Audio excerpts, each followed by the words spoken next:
I'm Pick. And I'm Shovel. Welcome to Breaking Soil. Welcome, everybody.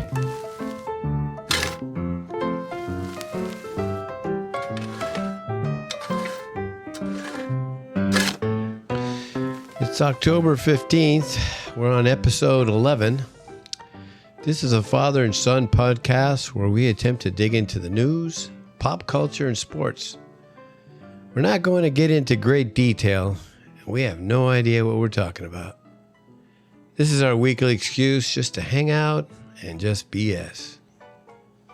If you're already a listener of the show, we want to thank you for your support. If you're not a regular listener, our podcast can be found on Spotify, Apple Podcasts, iHeartRadio, Amazon Music, and you can always plug the RSS feed into any podcast app. We'd love to hear from you. We can be contacted on Twitter/X. Our account is @BreakingSoil, or drop us an email. Our address is bs@breakingsoil.com. What do we got here today, Dad? Let's see. We got, it's from Polar. It's new. It's blackberry mango. It's a new flavor. Yeah, it's a new flavor. That's what it said on the box. All right. Ready? All right, I'm going to throw in some ice here.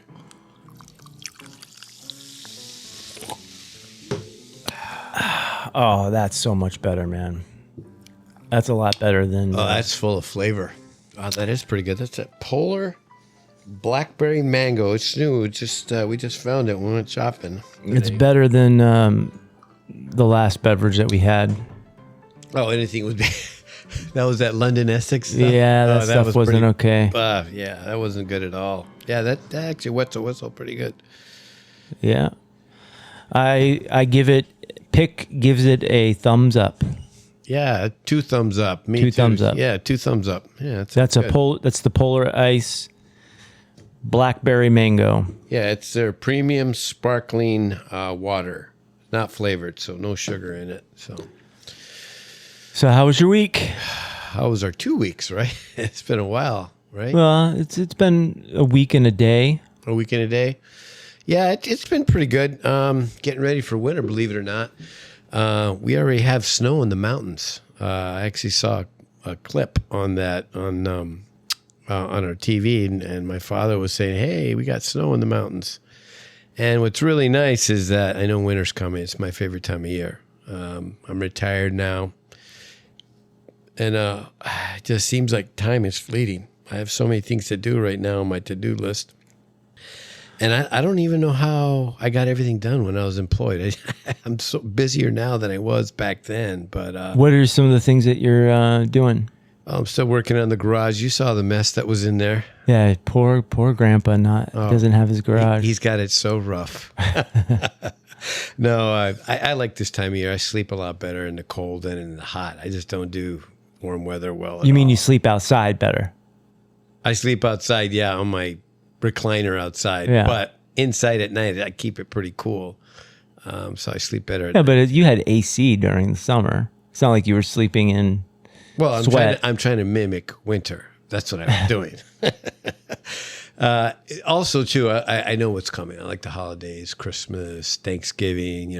Any reason a family gets together. People seem to be a lot nicer this time of year. Why can't they be that? I'm definitely not nicer during this time of year. This time of year makes me grumpy. I don't know. I just see people are just nicer. I don't know. Maybe you're one of the few that are out there that's upset, but I can't stand the cold. I had to wear gloves this week. It's in my opinion, it's the worst time of year in New Hampshire. well, you have to take a little hike to get the bus. Yeah. We get leaves that change color, and that's very pretty. And I remember when I lived in the Midwest, coming back to this area, I remember seeing the trees again and being like, wow.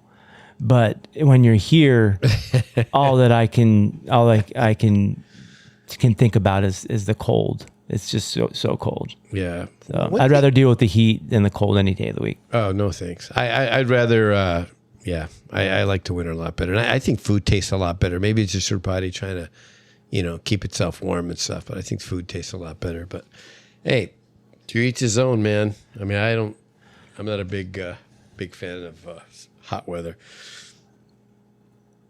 What else? Uh, You want to talk about the new setup? yeah, why don't you? I mean, you're the producer of the show. Go We ahead. have 2 new microphones. We have a Zoom PodTrack P8 as a mixer now. So we're running sound directly through mics using XLR cables directly through the mixer. And I think we sound a little bit better, although I'm finding that if I turn a little bit, I'm finding I have to talk directly into the microphone and it sounds pretty good. So, but your microphone seems to be working a little bit better. Yeah, you're going to be returning that one. You I said, might. right? I Yeah. might. I noticed a difference too. But yeah, I think this is going to be an upgrade, but we really don't know. If anybody's listening out there, shoot us an email or something. Say, hey, yeah, you guys sound better. So like my father says, I don't know if the speakers and all these little gadgetry is going to make you better. So we'll see. But if it does sound better and you guys are listening out there, whoever's listening out there, just let us, shoot us a line. Well, sound is a big deal. Oh, it's everything. It's a big deal of a podcast. Oh, there's no question. It in my opinion, a good sounding podcast is a podcast that I'm willing to listen to. A bad sounding one is one that I'm not going to. So if we sound good, but our content Well, is good. content's got to be good too. Yeah, guy, we're working on that. So, but we'd love your feedback if anybody's listening out there. We'd appreciate that. You ready to roll into the news? I'm ready to rock and roll. I know we All got right, a let's lot go of things into to the cover. Yep. We're gonna one of the feedback that I received is that we're not announcing our segments, and so I'm going to be very clear. We're going into the global news part of this podcast. It's time for the news on Breaking Soil. Extra, extra! Read all about it! Extra long time! And this is what's happening in your world tonight. Just imagine taking a red and white pill on an empty stomach, and you have just completed a full cardio workout, according to researchers in Denmark. They developed a new drug that mimics the effects of a strenuous exercise without moving a muscle. Talking about a lazy workout. Boy, if this drug takes off, it's going to be worth billions in the pharmaceutical industry. You think so? Oh, come on. Look what happened to Ozempic. People are losing weight. Guess who bought that I would drug be out? I would be scared to take it. I would be what- a pill. What I read with this is it simulates a 10K. That's a long run. Well, according to the research, they did it on lab rats, and then what they're saying is that the workout it like works on hormones in your body, just like this one drug, the Ozempic, back the Weight Watchers bought them. It's because how big is that industry that people wanted to lose weight, and then just imagine just taking a pill. You have to take it on an empty stomach, and it mimics the workout. It says a 10 kilometer run, cardio. I mean, the benefits of it, that's huge. I would take one of those. You would take one of those? I think there's going to be some side effects for sure. I haven't seen anything, and the food and the Journal of American and Food Chemistry says it maintains, the health benefits of running a long distance at a fast clip. So, yeah, we'll see what comes out of it, but it's out of Denmark, and basically what they said about it is that with the lab rats, it shows that flushing toxins and strengthening their hearts. So, yeah, I saw the toxins thing. yeah, that's Flushing toxins. What toxins? What is it flushing? well, it's stuff that's in your liver that sends these ketones and stuff that helps get rid of fat. That's the thing. And you pee it out, and who doesn't want to lose fat? Yeah, well, It sounds good, right? it sounds like a load of crap is what it sounds like. So you think they're snake oil salesmen? It sounds like the perfect soil for BS, for breaking soil. Well, we'll see what happens, because if it does come to fruition, there's going to be some serious people buying. How did you that. find out the color of it? I looked at it on. We put the link on there, so if you want to read more, I just scratched. Are you sure that it wasn't that it was a picture of the actual pill? Well, it was with the article, so I okay. misnamed it. It could be purple and white or pink and yellow. What color was it? Red, you It said? was red and white. Red and white. Red and okay. white. So, So hey, I to be guess continued. I guess we're living in the Matrix if you want to take the blue or the red pill. Oh, yeah, I remember that. Yeah. But that's what I had. I thought sort of, came out of Denmark. And there's some beautiful people over there in Denmark. That whole Is there? Oh, yeah. I know. They're I know the ones- Swedish are known for their beautiful women. I don't know about the Danish. Oh, they're ahead of their time. They're the ones that didn't get vaccinated, and they said it would just the whole I forgot mob mentality of not mob but what's the name? I forgot. What they're saying is let the body build its own immune system. Yeah, immunity. Building their immunity, Natural immunity. Yeah, natural immunity. Yeah. Yeah. So they're I think they're on top of their game because look what happened. So, anyways, that's what I had on the Globe News. Not a lot. What do you have? Well, I thought we would talk about Israel. There's two subjects that I'm very sick of. I'm very sick of Israel, and I'm very sick of the election. I'm fed up with it's what the news is talking about. Now, I believe what's going on in Israel is very important to talk about, or at least to know about what's going on. How the U.S. is involved in what appears to be a genocide of the Palestinian people. That I'm going to keep harping on. And it is U.S. weapons, it is U.S. planes that are being sold to Israel that are bombing the Palestinians in Gaza. And I had a statistic.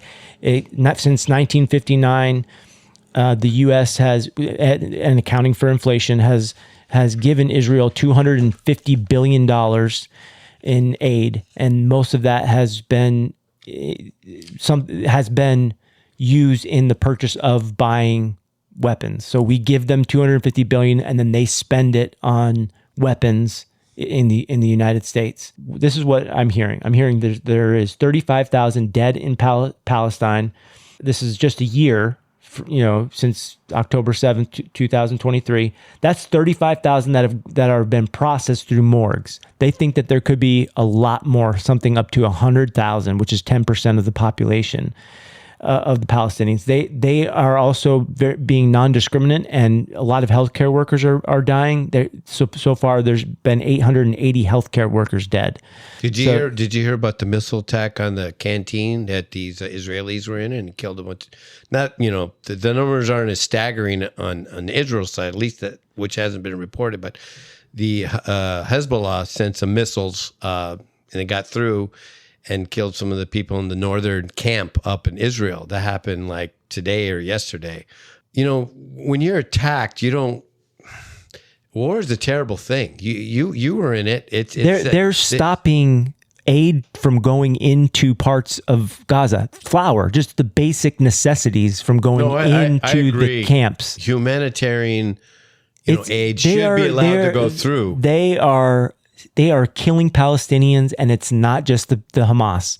It is Israel needs to be stopped, and America has already drawn lines in the sand, and they just keep plowing forward. They are ignoring what the United States is. They're doing what they want to do, and it is shameful what's happening over there. When we went into Iraq, I'm just telling you, it is shameful. No, it is shameful. They're targeting peacekeeping forces. I have a clip. Let me play the peacekeeping. All right, I want something to say about that afterwards. Go ahead. Okay. Yep.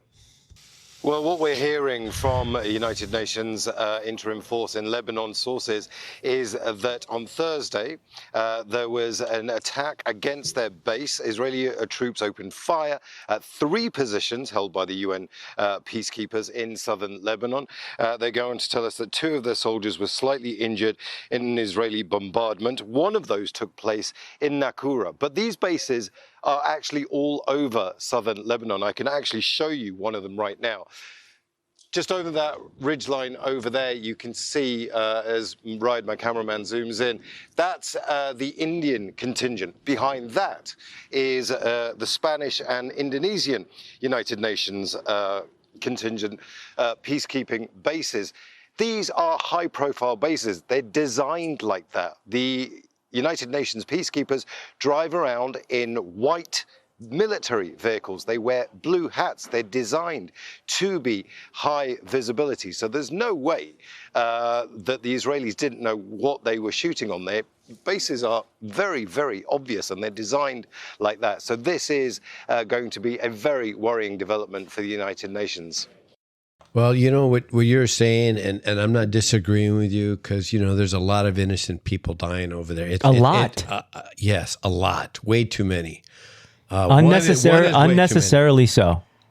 I agree with you there. The only thing is, and I'm not justifying Israel. I totally get us watching, looking in, and what's happening. We're more than watching and looking in. We are giving them weapons and money, weapons and money. We are a part of this wholesale. What would people have said, or what did people say when we were taking over Iraq and we took over their country and just and dethroned? I don't want to dive into that, but I know. I don't think that what we did there was good. I don't think we did good there. No, but what I'm trying to say is that's what war is. War is. This is not a war. This is a massacre. This is turning into a genocide. There's a big difference between a war between two forces and bombing tents. Right. Already displaced people. Yeah, I totally get. It's out of control. It is out of control. But let me just take one final statement on this. It's war. It's a terrible thing, and I'm not justifying that, because I don't like anybody losing their life. I'm not. Hamas, what they did on October 7th is horrific, but one horrific act does not justify another horrific act. So the bombing of us on 2011, when we came at them full force. We went into Iraq and took out Iraq when it really was just the Taliban. And honestly, it was the Saudi Arabians. They were Saudi Arabians. So I don't even understand. My point is, the people flying the planes were Saudi Arabian. They were not. They. Yeah. Well, let's not go down that rabbit hole. Let's stay on. Wars are a terrible thing, and terrible things happen. And I know that civilians. We're a part of it. We're talking about civilians. I know that they're people. It doesn't matter. All right. So. There's a lot of stuff going on in Israel. So I wanted to focus on, there's an Israeli journalist, since we are technically basically journalists, one of our own was charged with aiding the enemy during wartime. He has been beaten, blindfolded, and taken to an Israeli military base. He works for a U.S. news outlet called The Gray Zone. What ended up happening, and this is what I believe got him locked up, he drove to Tel Aviv and tracked down where the Iranian missile struck, and he was about the missile struck less than 1,000 feet from where the headquarters of Mossad is, which is the Israeli intelligence agency. That's basically their version of the CIA, and they always harp on Hamas locating all of their military assets in civilian residential areas. Well, guess what? Guess where this headquarters is? It's in residential area. So a bunch of baloney coming out of Israel and the Western nations trying to use that as justification. The Israelis do the same thing. This guy, Jeremy Lafredo from The Gray Zone. Let me play the clip. Quote, Jeremy Lafredo, 28, an independent American journalist, was arrested by police on suspicion of endangering national security after reporting on where missiles landed in the attack launched by Iran earlier this month in the IDF's Nevatim air base and an intelligence base in central Israel. In his report, Lafredo said that attacks on Gaza were launched from the Nevatim base and said that the government's private jet used by Prime Minister Benjamin Netanyahu was located there. The charges against him include aiding the enemy during wartime and providing information to the enemy. Quote, he published the information openly and fully without attempting to hide anything. If this information constitutes aiding the enemy, many other journalists in Israel, including Israeli reporters, should also be arrested. I just want to say something just to clarify to everybody or anybody that's listening, is that I don't like people dying, period. I think the only one that can take life is God. What I'm trying to say with this whole thing, Hamas, Hezbollah, they represent evil in my eyes in terms of what they're doing out there. And Israel is defending itself. And this is part of war. It's past defense at this point. And the United States has put red lines in place and Israel has crossed them. Do not attack here. What do? Attack. Well, so war is a terrible thing. That's all. And they're using our weapons to do it. All right, moving on. I wanted to talk about a positive. I found this article on unicornriot.ninja. Again, you can always find all of these links where we're trying to do our best in posting all of the links in the show notes. Look for, if you want more information, because we really are just trying to break the soil, just touch the surface on things. So if you want to go out and look at the show notes for more information. But I wanted to find something a little bit more positive. Even with the Palestinians being stuck in camps, there is bright spots. There's a Palestinian girls boxing club, which I thought was it's in the Abu Ghazi land camp in Khan Younis. It hosts a Palestinian girls boxing club with only a pillow and a rug. They practice with this guy Osama Ayub teaching them.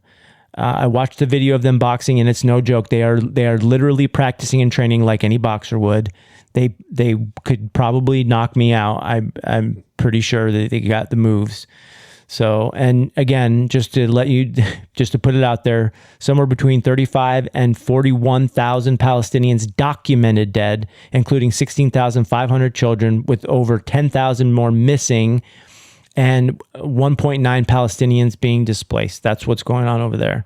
And they need their second round of polio vaccine. They've already had their first round. They're trying to negotiate. So the first round of vaccines, they hit about 560,000 children under the age of 10, and they need their second dose. So, we should be, as people, putting pressure on our politicians to force the Israelis to allow the WHO, which is the ones doing the negotiation, the World Health Organization, right, to negotiate a ceasefire so that they can go in. They're trying to get it for October 14th. Well, I hope it happens for the children.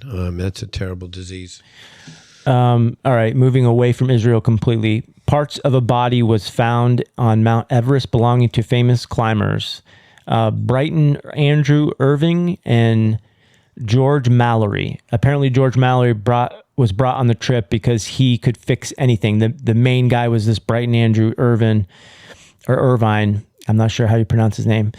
George Mallory was brought because he could fix anything. So these two were the first to attempt to summit Mount Everest. This was over 100 years ago, something like 100 years ago.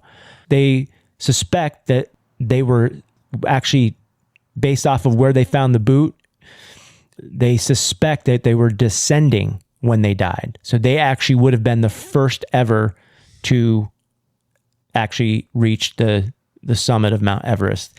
And the way that the actual body part they found was a boot with a foot still in it, and a sock that had Brighton Andrew Irvine's name stitched in the sock. So that's how they found out whose it belonged to. And based off of, again, the position of where they found it. And I guess he kept a picture in his sock of his wife, and that picture was missing. And it was said that he was going to leave the picture at the summit when he got there. So we believe that they summited and then they were descending when they died. This is breaking news. They would be the first ones ever to be credited for summiting. Kind of a big deal. Yeah, well, they must have known they were going to die for somebody to monogram their socks to put their name on it. Yeah, right? No kidding, right? Right. Yeah. Right. A South African policewoman appeared in court Friday on allegations of murdering 6 people for insurance payouts worth at least 10 million rand, which is about $570,000 US. The killing started in 2019. Sounds like a movie. That's what I have for global news. That's a lot. U.S. news. Moving into the U.S. news. Right, we just finished the global news. We're going to move into the U.S. news portion of the segment. just so we're very clear about when we're moving from each segment. I would just want to make sure that we're very clear about that. Yeah. So, it's been on the news. Everybody has during this time has heard that, and it's been tragedy after tragedy hearing it. When I was reporting this, when I was checking out, and the numbers are significantly higher. Hurricane Milton left like over 3 million people without power in Florida after carving a path of deadly destruction. They from the Gulf side, Fort Pierce, to the east side of Florida. It was pretty bad. It started like 7 a.m. in the morning. It started at Siesta Keys, and then it just swept through. It started out as a Category 3 storm, and then it weakened to a Category 1. But what the problem was, they had tornadoes, flooding, those storm surges 3 to 5 feet. And like I said, it took a lot of people out were without power. There was 126 tornado warnings. 37 were confirmed, and I actually heard that the storm surge was, you said 5 to what? No, 3 to 5 feet. I heard it was higher. I heard it was like 8 feet. Really? Yeah. Wow. Yeah. When I was looking at this, they were saying 3 to 5, but that's a lot. I of actually water. talked to somebody at work who was there. And they were higher than that. And she said that they were higher. She was there visiting her boyfriend's parents. And she said that the storm surges were 8 feet. That's a lot of water. That's 18 inches of water. Of rain. Yeah, rain. So and the soil was already saturated from Helene. From the previous one. So it's terrible. And I believe you have some clips on that. We do. We have several clips. Let's play the first one. While this storm Milton is approaching, with National Guardsmen, with search and rescue teams, going through the rubble, this is a 100% rescue mission that we're doing right now. And unfortunately, I can confirm that there has been multiple fatalities. It's awful news, especially with your description of how all of this played out. You're preparing for this sprawling hurricane. It was this Cat 5 earlier in the day, and you get something more localized, but even worse in what looked to be a terrible tornado. We could see that debris signature on Doppler radar. We saw some images of these tornadoes. They weren't tornadoes like you would expect with a landfalling tropical system, something like a waterspout that moves ashore, does some damage and weakens.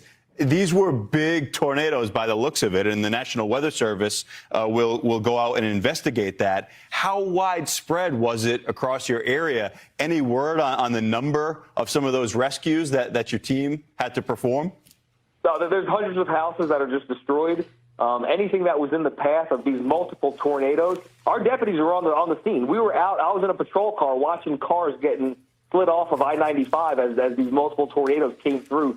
So swift and so sudden. Our deputies were reporting back live on our radios that they're seeing these multiple. So these are 100% tornadoes that touch down in our community. These are 100% tornadoes that are devastating and were fatal.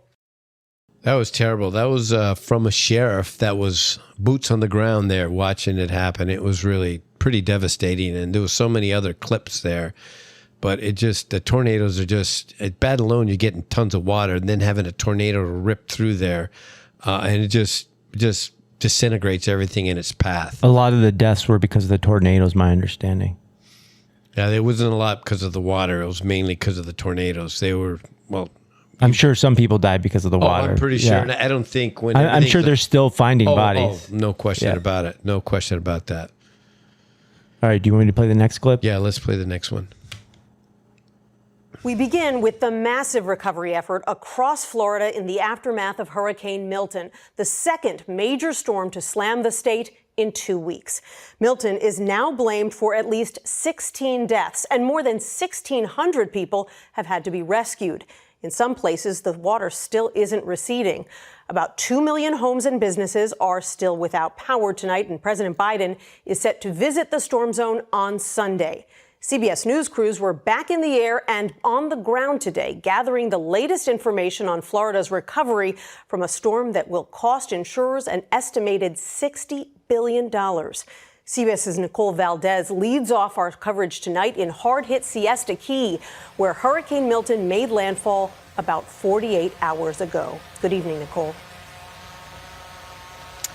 Nancy, this is the first time families who live here on Siesta Key made it back to see how their homes fared. But after back-to-back storms, it's hard to make out what the devastation was, what Helene did, and then, of course, what damage Milton caused. All the debris you see here has now just become a combination and a painful reminder of both those storms. We flew with the Florida State Guard over Siesta Key, just west of Sarasota, where Milton made landfall as a Category 3 hurricane. From above, they assessed the damage and heartbreaking toll of back-to-back hurricanes in less than 2 weeks. Here's the frustrating part. Throwing out everything you own is painful. It's emotional, and these families have already done it once. Now they have to do it all over again. Yeah, it's devastating. I can't imagine going through one hurricane only to be battered by another one right after it. It's got to be pretty insane to go through and live through. One of the things that I did want to bring up was DeSantis apparently is doing an amazing job. What one would almost say a presidential job. Or potentially you could see him running for president in the future. He seems to be governing with authority and preparedness like we've never seen before. He activated the National Guard. Over 6,000 service members responded to support the hurricane. He pre-staged over 50,000 linemen throughout Florida who were ready to get to work restoring downed cables and power. Before it even came through, he had them pre-staged, and not just 50,000 linemen from Florida. These aren't just people from all over the country. He had them. So I have a clip of DeSantis. As people know, we've had massive power outages, which was expected. I'd say this is probably similar to Hurricanes Irma and Ian in terms of the number of outages. I think we're up to, currently now it's about 3.4 million that are out.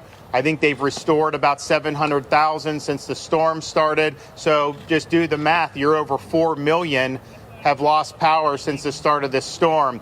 Fortunately, Florida, we pre-staged 50,000 linemen throughout the state of Florida. And so those folks are going to work. And it's not as easy to do when you've just had Hurricane Helene. A lot of these linemen, there's still hundreds of thousands of people without power in North Carolina, Georgia, some of those states. Helene in Florida, we did 2.4 million restorations in record time. That's not the norm. And so finding the linemen, given what they're doing now, we brought them in from as far away as California. But those folks are there. There's assessments being done about what needs to be done. When you have down power lines, that's actually easy for them to do. They just put the pole back up, reconnect it.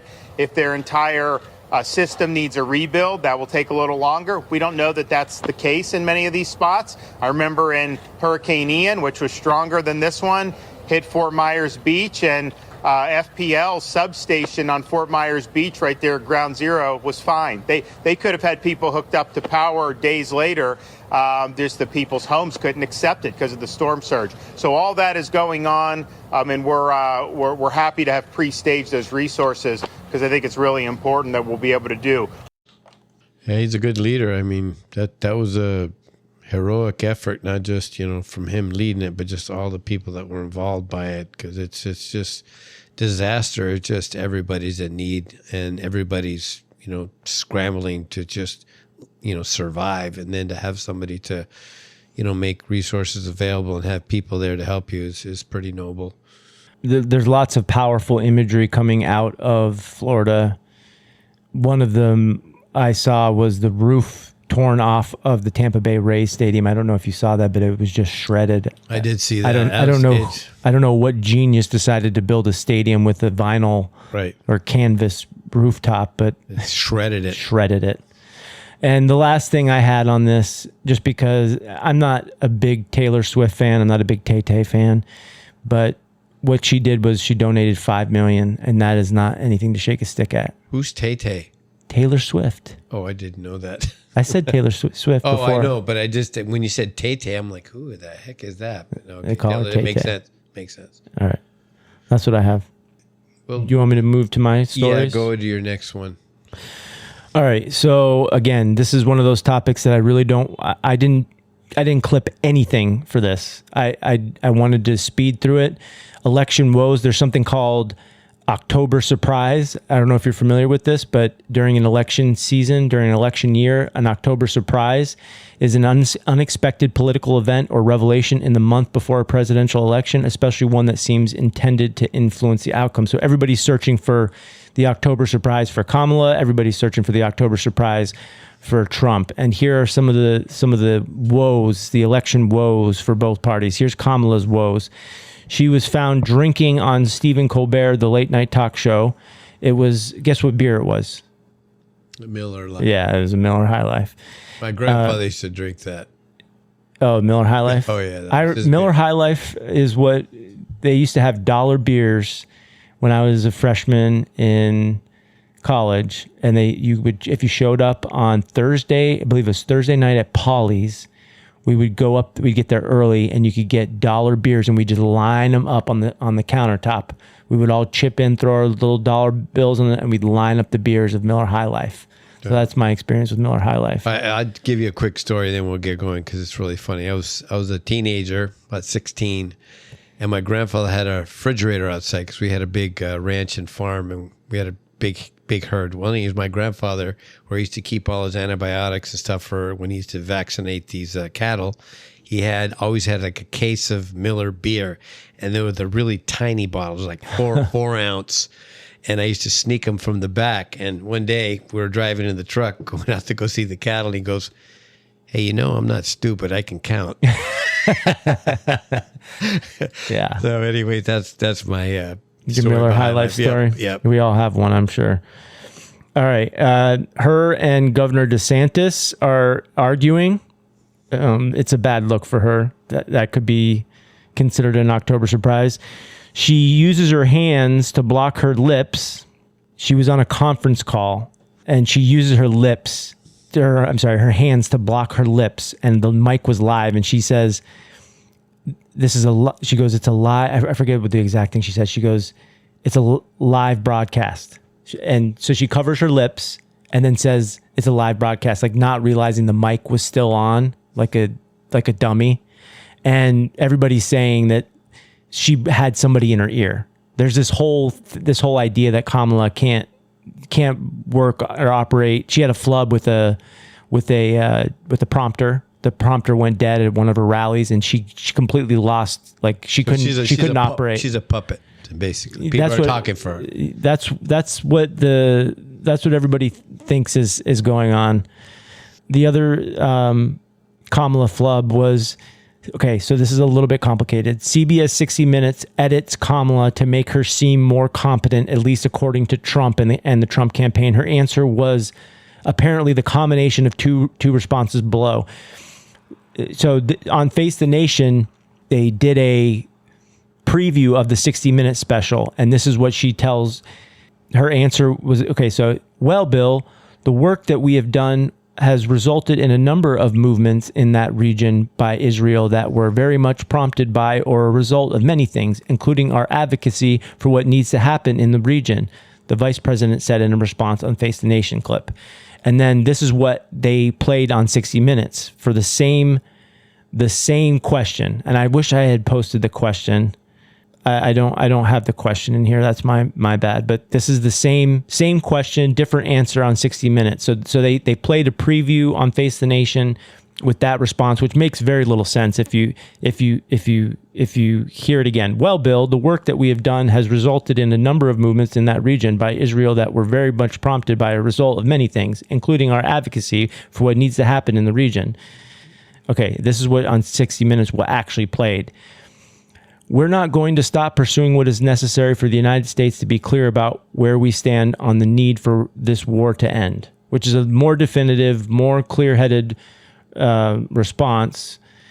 And it's what 60 Minutes basically is, what CBS is getting crap for is that they are editing her responses to make her look better. That's not what journalism is supposed to be about. So it makes 60 Minutes look and CBS look like they're one-sided.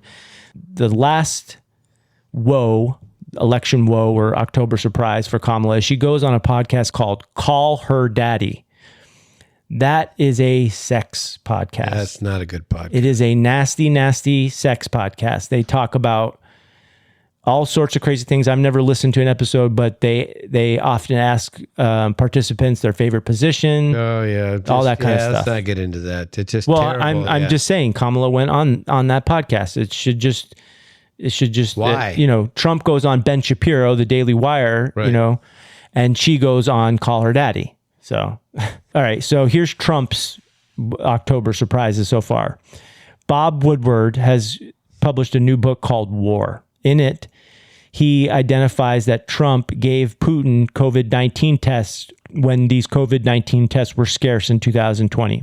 I don't want you to tell anybody because people will get mad at you. Not me, Putin told him, according to the book. And who is Bob Woodward? If you're asking yourself, he is the famous Watergate reporter who at the time worked for the Washington Post and is the one that basically covered the break-in and all that. And that's his claim to fame. The other kind of October surprise so far for supposedly in this book, it also identifies that he has spoken with Putin 7 different times since he left office. The other two, little hiccups. Apparently, Trump's Bibles that he sold. Do you remember he was selling Bibles? You didn't hear about Trump selling Bibles? I don't remember that. Oh wow, yeah, he was selling Bibles. Very, very popular too. Sold a bunch of them. But guess where they were made? In China. Not a good look. Not a good look at all. And then, of course, the Melania's book, where she is quoted as saying, "A woman's fundamental right of individual liberty to her own life grants her the authority to terminate her pregnancy if she wishes," which contradicts Trump's position on abortion. Not good. That's what I have for election coverage. Do you want to talk about anything else? I know we're only like 30 days out, so it's not even less than that. So it's going to get, the ads are going to be coming hot and heavy. And the thing is, you got to vote for the position of these people. And so as an American, that's our right to vote. So we have to get out and vote. So I registered to vote this week. I've been voting all along. So I'm ready to roll. Yeah. I haven't placed any stuff out in my lawn yet, but I'm very tempted because everybody's doing it. So I definitely want to stand my position because it does tell you where your conscience or where your heart is at, where you're voting. What is it that person's doing or what the person is not doing? Who is the best person for that job? And as an American, we have the right to choose that. That's pretty awesome. All right. Are we done with the election now? I am done. Okay. These next two stories are related to food. So there's an Oklahoma-based company called Bruce Pack. They recalled 10 million pounds of meat products over listeria contamination. If you want to read more about this, there is a link again in the show notes. There is a second story. This is a company that you probably have heard of, Boar's Head. It is probably one of cuts. Yeah, they're probably one of the most popular, and as far as cold cuts go, the higher end cold cuts. Right. They also have found listeria in a meat processing plant in Virginia. Now, this is their liver's worth product, but still, they've actually had to close this plant in Virginia because it actually was a deadly outbreak. 9 people died, dozens of people got sick, and apparently the conditions of the plant were horrific. They tested the age of different substances found on the equipment and the walls, and some of them were decades old. So it's pretty bad stuff. Wouldn't buy any of that stuff. Well, I mean, it really makes you think about Boar's Head, doesn't it? Yeah, and that was high-end cold cuts. I mean, it's just, you look at it. Well, this wasn't the cold cut plant. This was the liver's worth plant. Liver's worth. That's right. Yes. That's right. But That's still, it makes you second guess about how that company is operating. Yeah, the management. I would. It's also a short opportunity out there for people that are investors. If you're looking to short a company, those two, Bruce Pack and I would short the pants off of them. Yeah, their final quarters aren't going to be looking good with all that going on. Ghost guns. I don't know if you're familiar with the ghost gun. We actually have people that we know, that you know, and I can tell you off air their names, but they actually build ghost guns for people. So I've heard about this prior to this story, but ghost guns, there are kits that you can buy that provide all the parts to make a gun with the instructions on how to build it. The only thing that you have to do usually is drill holes in certain places. These guns have no serial numbers and have no requirement for background checks. Biden changed all that with his 2022 ghost gun regulation. The Supreme Court upheld the regulation until further scrutiny and discussion could be had on the case. That case is reaching its conclusion, and the Supreme Court appears to be in favor of upholding this decision. The ramifications is really huge. And let me just give you my experience just from working in the penitentiary system. One of the things that we were always worried about was something similar to this. What we did is we used to have ceramic razors coming through there, which, would go right under the metal detector and you couldn't see, what it was. It was just a little piece, but it cut like a razor, and it was horrible. And the thing that we talked about was having pieces come in piece by piece with these ceramics, either in a can or something that was in the form of it, and then put it back together. These ghost guns aren't. There's no metal in them. No, not these ghost guns are metal. And there are ceramic single shot ones. Yes, there's plastic guns too that you can make with 3D printers. You can literally go out and get these on the internet, instructions how to print it, and they will literally print a gun that you can shoot, and usually it's one or two shots before it breaks. Shot, but still, yeah. But that's not what we're talking about. Ghost guns here; these are fully functional. In some cases, with metal in them. Yes, they're all metal. Wow. Yes, these are ghost guns that you can buy with instructions on how to build them. In some cases, they are full auto with one hole drill. Let me play the clip for you. Back here in Washington, we are reading some new tea leaves from the Supreme Court that it may let the Biden administration's regulations on so-called ghost guns stay in place. We're talking about those kits that let people assemble mostly untraceable weapons at home. The administration's new rules regulate these kits now the same way as other guns by requiring things like licenses and background checks. I want to bring in Lawrence Hurley now, our Supreme Court reporter on this one. It's not like the justices come out and say, here's what we're thinking, like here's how we think we're going to rule. We're interpreting signals and clues and hints, but they all seem to be pointing in this direction. Why? Yeah, we've got some pretty strong hints because back last year, the court allowed this regulation to remain in place while the case continues. So we already know that there's 5 votes that are willing to do that. And there was nothing from today's oral argument to suggest they're going to come out any way different. So basically, Biden, with these ghost guns, wants the same thing as if it's which honestly, this is a roundabout way for people that don't want to do a background check or to have guns that the government doesn't know about. This is the best way to do it, or has been up until now. Biden has enforced that if you buy one of these kits, it still requires a background check and it still requires a serial number, which in the past, these guns have not required that. They just come in piecemeal. The barrel comes separate from the receiver, and you have to put them together and drill holes. And it's fairly easy to do. It's not difficult. All right, moving on. Unless you want to talk about that anymore. No, that's good. That's good. An election day terrorist plot failed. Apparently, this was ISIS related. 27-year-old Nasser Ahmad Tawhidi bought a rifle and ammunition from an undercover law enforcement agent and had the intention of executing some form of terrorist plot on election day. I have a clip.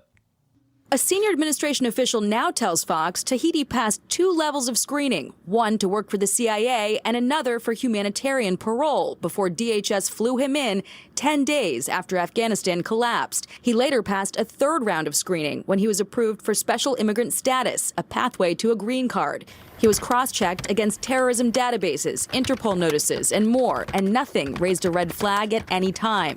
Officials believe sometime in the years that followed, he was radicalized. Court documents show Tawhidi planned to die a martyr for ISIS. Neighbors who watched his arrest stunned.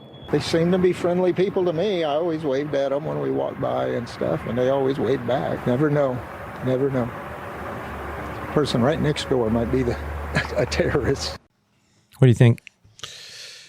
Well, I know that we didn't want to talk about the elections, but this is real. And boy, I just hope it doesn't happen because that would really rock our country. They pulled him out of Afghanistan, and he was supposedly working for the government.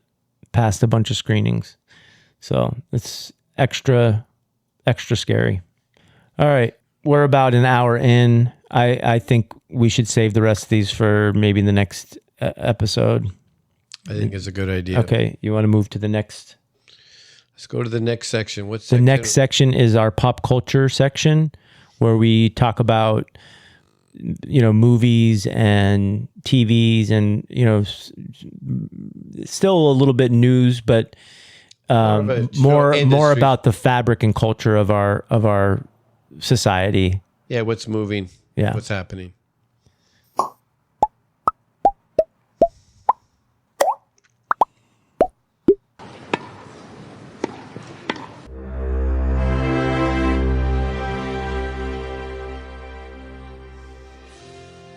All right. Well, Big Brother's coming to a close. I know you didn't get to see the final ending on it. Yeah, and you're going to ruin it for me now, aren't you? I think I am. Okay. So I'll basically, if you have not been listening, the Big Brother it was a 90-day reality show where I forgot how many contestants, quite a few of them in there. The last week there was only 4 people left: Chelsea, Cam, and Mackenzie and Rabina. Rabina got kicked out, and then those final 3. Mackenzie won the head of household, and she brought. Who do you think she brought? Chelsea to the final, which is a silly move. She should have brought. What do you think the score? The juror, there was a house. Everybody picked Mackenzie. Everybody picked Mackenzie. Yeah. Yeah, it was a landslide. It was a unanimous? It was unanimous. No way. Chelsea didn't get a single vote? Even Cam didn't vote? I'm saying Chelsea got all the votes. Chelsea got all the votes? All the votes. Mackenzie didn't get one. She didn't get a single vote? Not a single vote. Wow.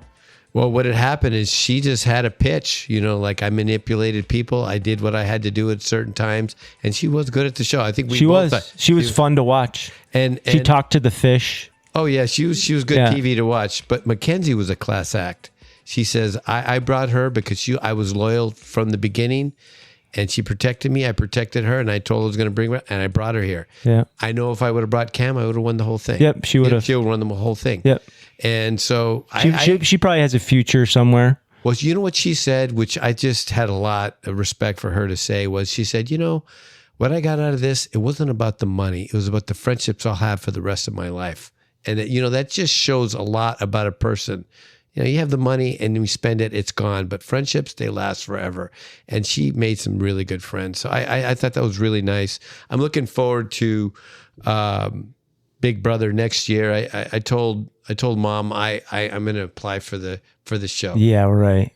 And but I just don't know what I'd do with all that money if I won that.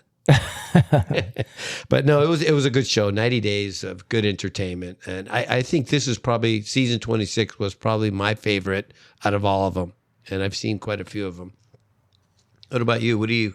Now that I blew it for you, I still think you choose. It's a game. You're trying to win the game. You take Cam in that scenario. Period. End of story. We were all saying that, and then when she did that, she's just loyal. She probably will get another opportunity to be on Big Brother. Oh, no question about it. Yeah, no question.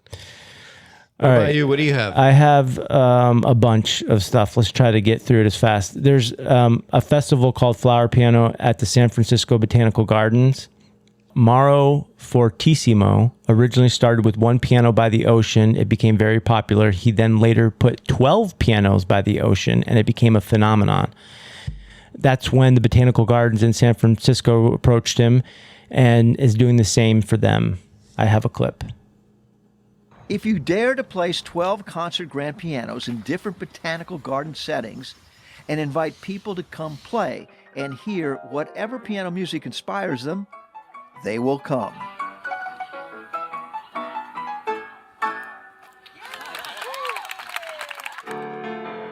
Hundreds of pianists from all music genres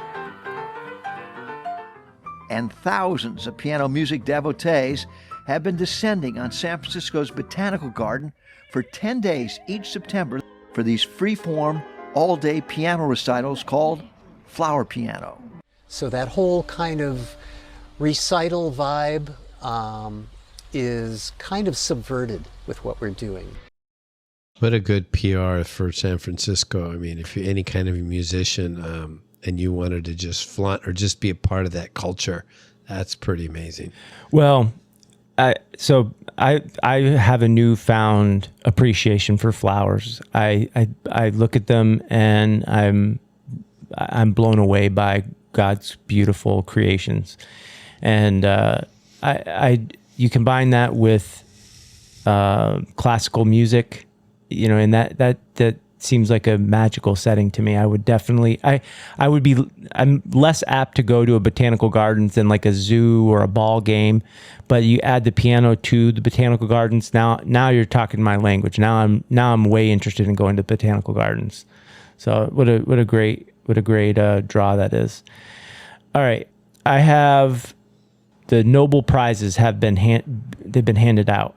So I have the winners of literature, the Nobel Peace Prize, and the Nobel Prize in Physics. Han Kang wins the Nobel Prize in Literature for her 2000 book, The Vegetarian, first translated in English in 2015. It depicts the violent consequences for a woman who refuses to submit to the norms of food intake. Wow, what an obscure read that must be.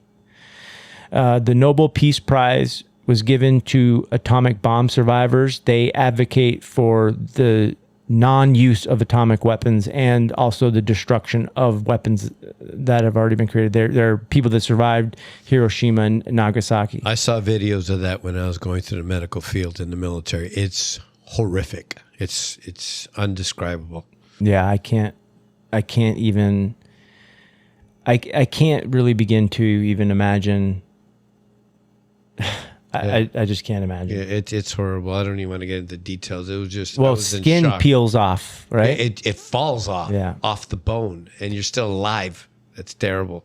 The Nobel Prize in Physics was awarded to Geoffrey Hinton and John Hopefield for their work on artificial intelligence. John Hopefield, often considered by many as the godfather of AI, was honored for building, and this is in quotes, an associative memory that can store and reconstruct images and other types of patterns in data, while Hinton invented a method that can, in quotes, independently discover properties in data, end quote, which is an important feature of large artificial neural networks in use today. The modeled AI neural networks are modeled after how the brain works. I have a clip. Go ahead. Canadian man dubbed the godfather of artificial intelligence says he is flabbergasted after receiving one of the most prestigious awards in the world. Geoffrey Hinton is one of two recipients of this year's Nobel Prize in Physics, recognized for his pioneering work on machine learning that Hinton has described as both revolutionary and risky. Last year, he left his role at Google, a move he says that's allowed him to speak more openly about the dangers of a technology he warns could outsmart humans. CTV's Adrian Gobriel on the global accolade and the reaction. In the world of artificial intelligence, Geoffrey Hinton spliced the connection between the mind and machine. I'm hoping AI will lead to tremendous benefits, to tremendous increases in productivity, and to a better life for everybody. Hinton transformed the field of AI with his work on neural network models, a computer program inspired by the natural neural structure found in the human brain. I had absolutely no idea that I'd even been nominated. A University of Toronto professor, Hinton and John Hopfield of Princeton University were each given the award for their discoveries, which have enabled machine learning. They were the persons who did the fundamental work based on physical understanding, which has led to the revolution we see today. I have physics has a special place in my heart. So I'm going to always try to follow physics stories and bring them to the podcast. I think that's really good. Something that's, part of your passion, and have somebody that's so influential like that making a huge difference in the importance of physics. It's all about numbers and math, it seems like. Yeah. A new study, breakdancing head spins could cause cone head. This guy, 5 times a week for 19 years, trained as a breakdancer, and it left a huge bump on his head that he had to have surgery. And even after surgery, his head was cone shaped. This is some guy in Denmark in his 30s. He had to have surgery to remove the bump. We should call them cone head breakdancers. I just think of Saturday Night Live when I think of the Coneheads. What am I watching? I am watching Agatha All Along. It's a Disney show about witches. It is part of the Marvel Universe and is a sequel of sorts to WandaVision, which is another show about witches. In my opinion, it's not one of Disney's better shows, but it is Marvel, and so I have a hard time not watching it since I watch pretty much everything comic book related. So Never seen it. It does not receive an approval from me. It's not that good. Do they have a Rotten Tomatoes score or anything like that? I'll bring it to the show next week. Yeah. I'll because it's an ongoing show. It's I'm still watching From. Just finished season 2. Again, it's not for kids. It's probably if you're not into. It's gotten less bloody. I will say that. And it still has a very Lost feel to it. So if you're a big fan of Lost, that's probably the only people that I would steer towards the show. And then I've started a new show that's got Vince Vaughn in it called Bad Monkey. That's on Apple Plus. So. Boy, that name sounds familiar. I'm trying Vince to picture. Vaughn? Oh, Vince Vaughn. I think you said Long. No, Vince Vaughn. Oh, he's funny. Yeah, he's hilarious. Steven Seagal says he's ready to die for Russia. He wrote a letter to Putin saying he's ready to die for Putin. He was granted citizenship to Russia in 2016. He was appointed as a special representative for U.S.-Russian humanitarian ties. This information was disclosed in a new documentary called In the Name of Justice. He was teaching martial arts in the Middle East when the conflict between Ukraine and Russia started. That's when he wrote this letter to Putin. I think we should just leave him over there. I liked his movies. Now I don't like him. I didn't know he was. I didn't think his movies were all that great. The Trump movie, The Apprentice, came out, and his campaign is not a fan of it. Apparently, it's not a great depiction of Trump. Maybe it's October surprise. That's not good. Here's a new segment called Games. It's me, Mario. All right. So I'm just going to go through the one of the most popular games. Black Ops 6 comes out October 25th. Another popular series called Dragon Age, their latest release, The Veilguard, comes out October 31st. Here are the current rankings for games, and I'll just go down to the top 10. Roblox, Minecraft, Fortnite, The Sims 4, Counter-Strike 2, and Counter-Strike Go, Call of Duty, Modern Warfare 2, 3, Warzone. All of those are at number 6. Number 7 is League of Legends. Number 8 is Valorant. Number 9 is Grand Theft Auto.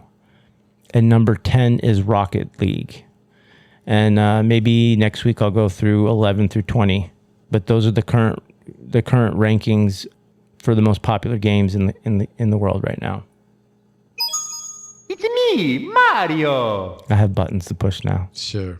I know you're into gaming and stuff. I remember trying to get into that Minecraft with you. I don't know. It's a skill in its own. But a lot of people like it. So.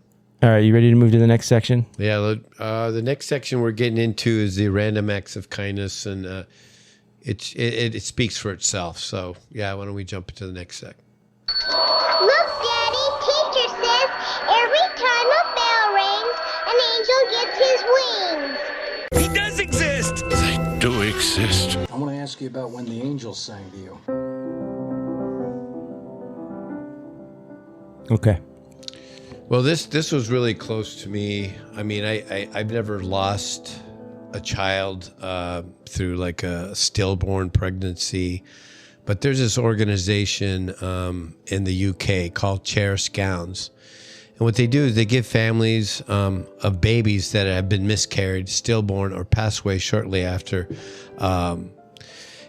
And what they do is they make these dresses out of like wedding gowns, which I thought And they provide them free of charge to these families. They're grieving. I mean, they just, try to find something. They said that, to find something for their child, that they carried for 9 months, to find something, they have to go looking for doll dresses. Well, this one lady.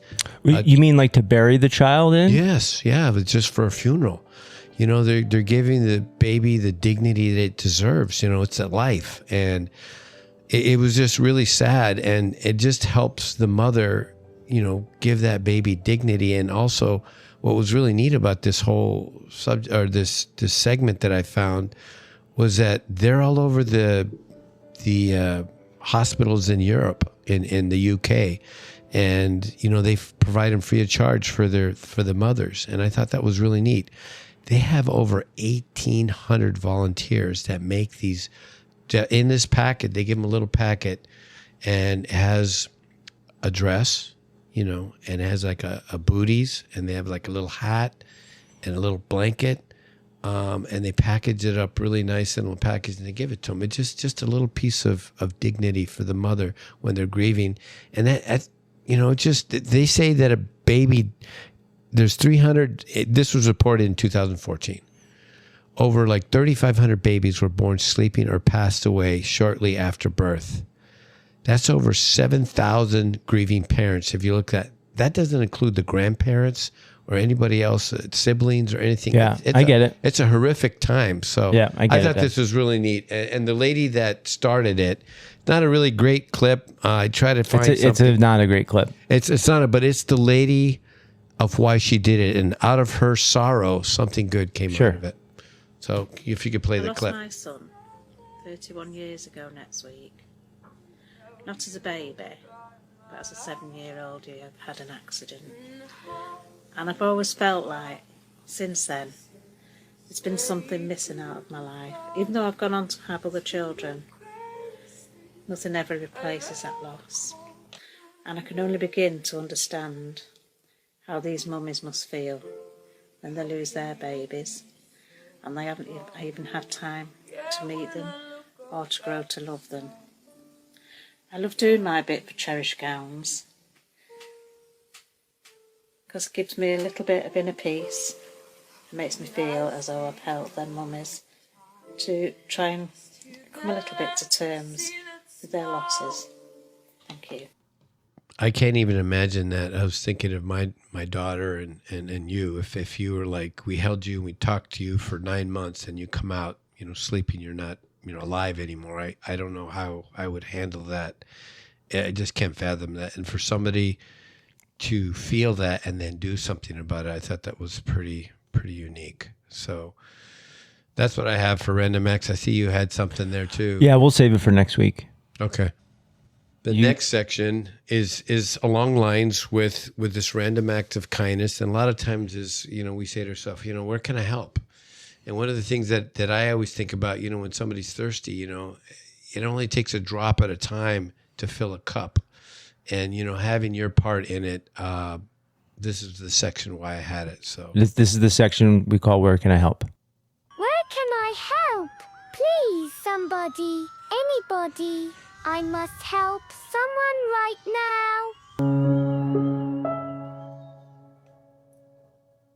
now. All right. Well, this is close to my family. I have a homeless relative that's in Los Angeles. And one of the things that I wanted to do is sort of bring attention to this, that it's a big epidemic that's hitting our country, being homeless. And it's something that I dealt with. I know. And I was hoping you'd chime in because, I can just observe as an observer. I don't know what it's like. So. Yeah. Finding food and water and shelter. Those are the three most important things for life to exist. And when any of those are in jeopardy, it becomes a daily grind to find those resources. And I think it's shameful what's going on in California. They're criminalizing being homeless. They are moving people, and sometimes they're offering shelter. Sometimes they're just making them move and ticketing them, giving them tickets. Sometimes they're jailing them. Not everybody is a drug addict, but I can promise you, if you're on the street and somebody offers you a moment out of your misery, you may say to yourself, no, I still wouldn't do drugs. You may consider it. You may turn to alcohol. You may turn to heroin or fentanyl. You may turn to crack. You may turn to methamphetamine. Whatever will give you the momentary reprieve from your existence. It's not as simple as saying, well, that's a drug addict. And some of these people suffer from intense mental illness. They're not complete human beings. It's a travesty to criminalize homelessness, in my opinion. That's just my take on it. No, you're right. And the description they have, the federal government has, homelessness is a condition where someone lacks a fixed, regular, and adequate nighttime residence. Can also include living in a place that is not intended for human habitation or a temporary. I've heard of people sleeping in dumpsters, under trees. Anything that provides shelter. Right. Something away from the elements, Right. Something, if it's cold out, you need someplace warm. If it's raining, you need something that has, overpasses are common places. And people aren't very receptive to people who are homeless. No, they are not. They don't let you use their bathrooms. No, they do not. That's terrible. Yeah. It's hard to find places to bathe. Think about it. It's almost impossible to start from zero. You literally need somebody to pull you out from that state. You don't have clothes, and if you do have clothes, they're often not clean. You say get a job, but how are they going to get a job? Where are they? How are you going to, if you don't have clothes or a place to get, clean water to take a shower every day? How are you supposed to go and work and come back to nothing? Yeah, you just don't. It doesn't work. The equation doesn't compute. And a lot of things that I've seen just from the people's eyes is the hopelessness, and it's probably from all those things. Dead eyes. I call it the dead eyes. It's just they're dead inside. Their humanity has been taken away from them. Yeah, and a lot of time it's no fault of their own. I've heard a lot of different stories, but I wanted to leave something here, because we can look at the doom and gloom, and where can I help? And a lot of says, well, I need money. Here's ways that you can help without money. Volunteer to shelter. I mean, it just there's and you've been to a couple of shelters. There's a lot that goes to a shelter, preparing food, cleaning, or just having somebody to talk to. If you have things that you don't use, like we had a bunch of bedding when we sold our house, donate that to shelters like that, or they have other places where you can organize a food drive. Make it. That's one of the big things is water, just drinking water, food. Share your skills. You may have something that you think is worthless. One of these shelters or another place might need something like that. Or be an advocate for these people. Try to do something for them, or at least say something to politicians, that kind, especially with the elections. And then spread awareness. I mean, educating others of what it's like. And, every morning when my father and I, we have breakfast, we take a prayer, because we know that we, having a shelter, having food, have running water, and having enough to eat every day. And it's a gift. It's a blessing. It's amazing. We don't know until it's gone. And you know what that's like. So just the basic necessities, or just having somebody be kind to you, because people judge you. I know I did before, all this happened and you experienced it. I judged people. I assumed, they're doing drugs or they did something stupid. And now I know that everybody has a story, and, we should have compassion on them, because that could be you. And how would you like to be treated? So I picked a city. I wanted to pick Los Angeles, but it was too close and dear to my heart. I'm going to do a little more research, but I did New York City. And it's pretty bad in there. And I put links in there of all the shelters that are there. But they have like over 130,000 people spending the night there. And out of that 130... I think more research needs to be done before there's different types of shelters too. You can't just do a Google search like you did. We need to do more research if we're gonna post and recommend shelters. I'm not comfortable with just saying here's a list of shelters.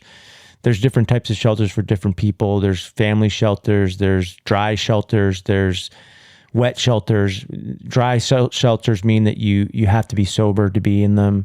Wet shelters, you can be intoxicated or inebriated and still be allowed in. There's different types of shelters.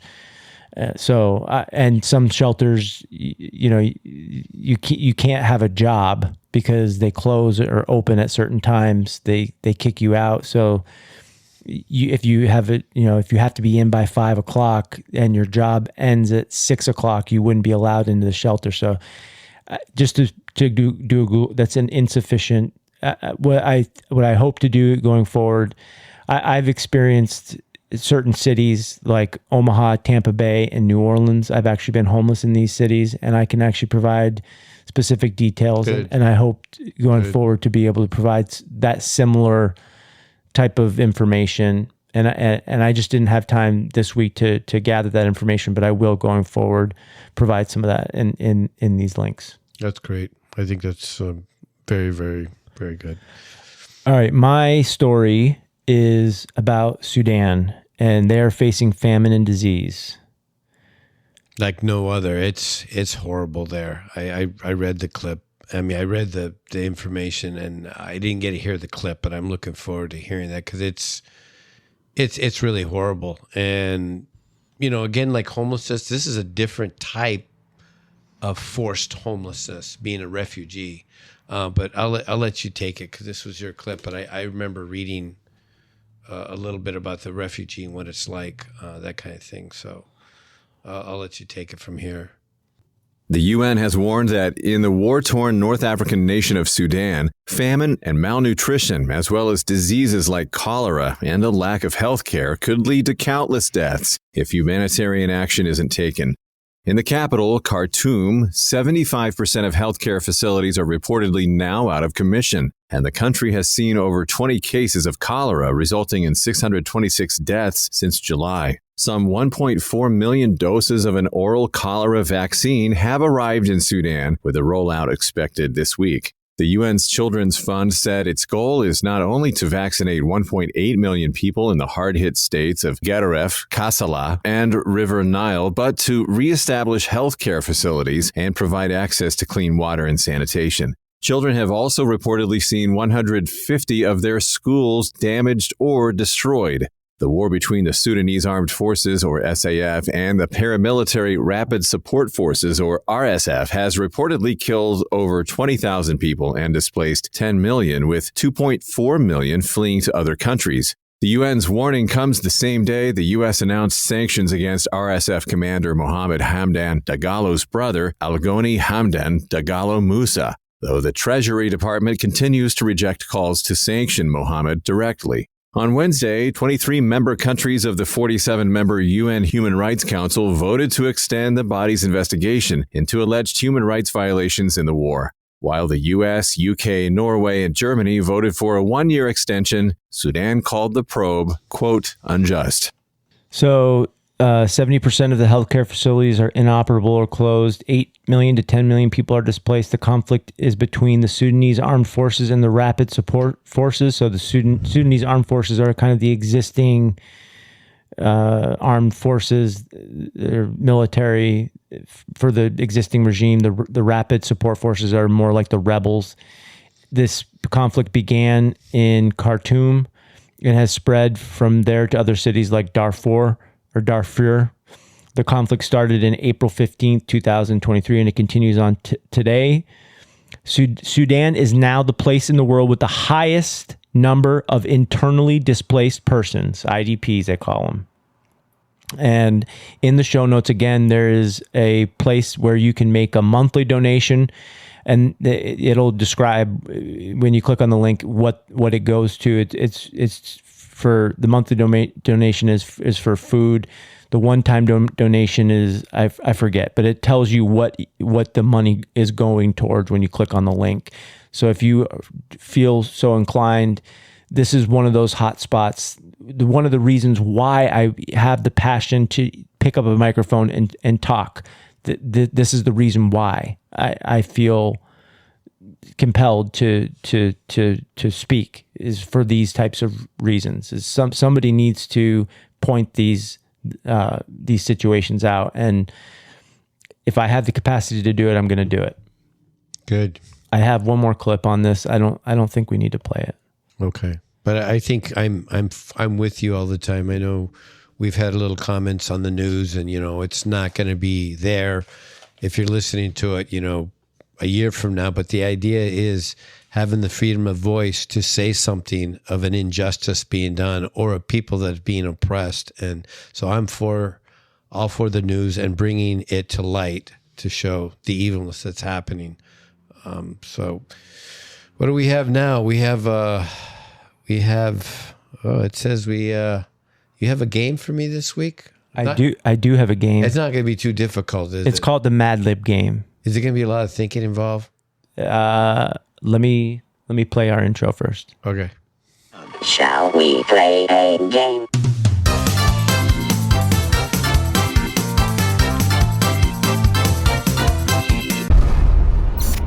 Hello. Do you want to play a game?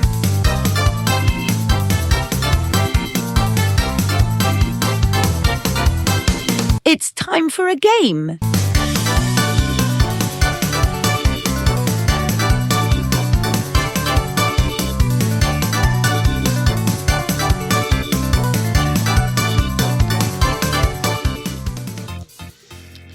Yeah, I'm a little worried now. He just gave me some paper and pencil there, so I'm a little worried. Pencil and paper. Hope this isn't a quiz or anything like that. All right. So here we go. Mad Lib game. This is what we're going to do. Okay, I'm listening. I'm going to give you a sentence. All right. It's going to have some blanks in it, and you're going to fill in the blanks. All right. Okay, give me a sentence, and with blanks in it, I have to fill it in. Fill in the blanks. And I'm going to do the same thing. Is it like going to be one blank or like several blanks? Well, several. Some of them have one blank. Some of them have some of them have one. Some of them have a couple. Okay, can we use the same words? So you can use whatever words you want, but the goal is for us to come up with the same answers. How are we going to do that? That's exactly the fun of it. Oh, man. All right. So you can't just pick the words that you want. You have to pick the word that you think that I would pick, and I'm going to do the same thing. It's like we got to come up with the same thing. Okay? Okay. All right, you ready? Right. There's so we're gonna write the seven. sentence Yeah, we're gonna, and at the end we'll collaborate. All right. Okay. So are we gonna pause it after you give me the sentence, and then no, just fill in. So I got to just do it like off the cuff. Yes, off the cuff. I can't think about it. No, you got to do. Man. You gotta, okay. Are you ready? Yeah, I'm ready. Sentence number 1. Okay. Blank and blank went on a camping trip. Blank and blank went on a camping trip. You just need to write the blank. You don't need to write the whole sentence. Just write. Fill in for number 1. But I want to look at it so I can, I'm gonna read it, and you're just gonna tell me the answers. Okay, you ready? Number 2. Okay. They knew they needed a lot of blank, so they packed plenty of it. Oh, they knew what? They knew they needed a lot. You do not need to write the full sentence down. You just need to fill in the blank, man. That's it. That's all you should be writing down. All you need to write down. No, the question again.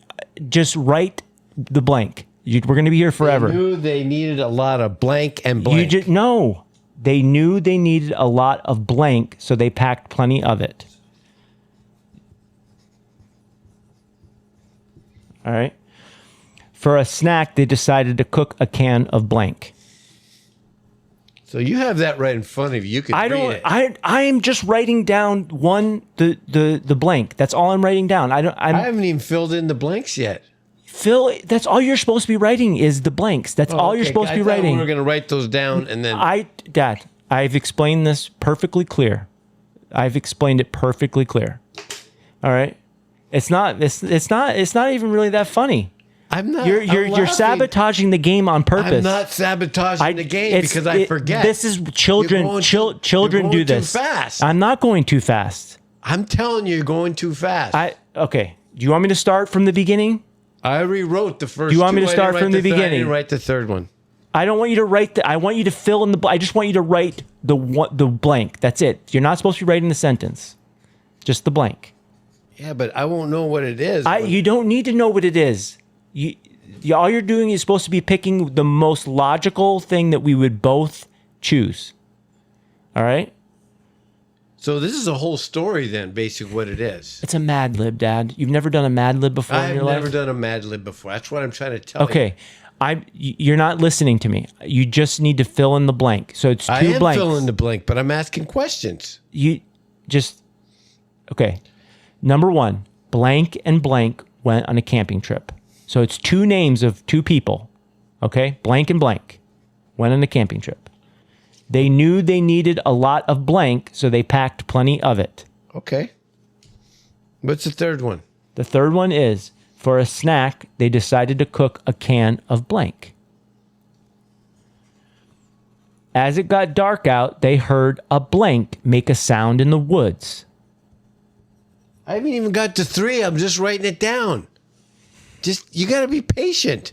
You're going too fast. I'm telling you. You're trying to write the whole. I can see you that you're writing the whole sentence down, and I'm asking you to write just the word down. Okay, run that third question again. I was just about to write For a snack, Yes. they decided to cook a can of blank.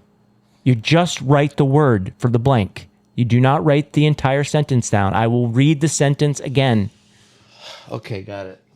As it got dark outside, they heard a blank make a sound in the woods. Okay. Okay. Over the next few days, they did a lot of blank. Okay, you ready for the next one? No, but go ahead. I got him. Go ahead. Keep going. The tent they shared smelled like blank because blank refused to take a bath in the water for fear of blank. The tent they shared smelled like blank because blank refused to take a bath in the water for fear of blank.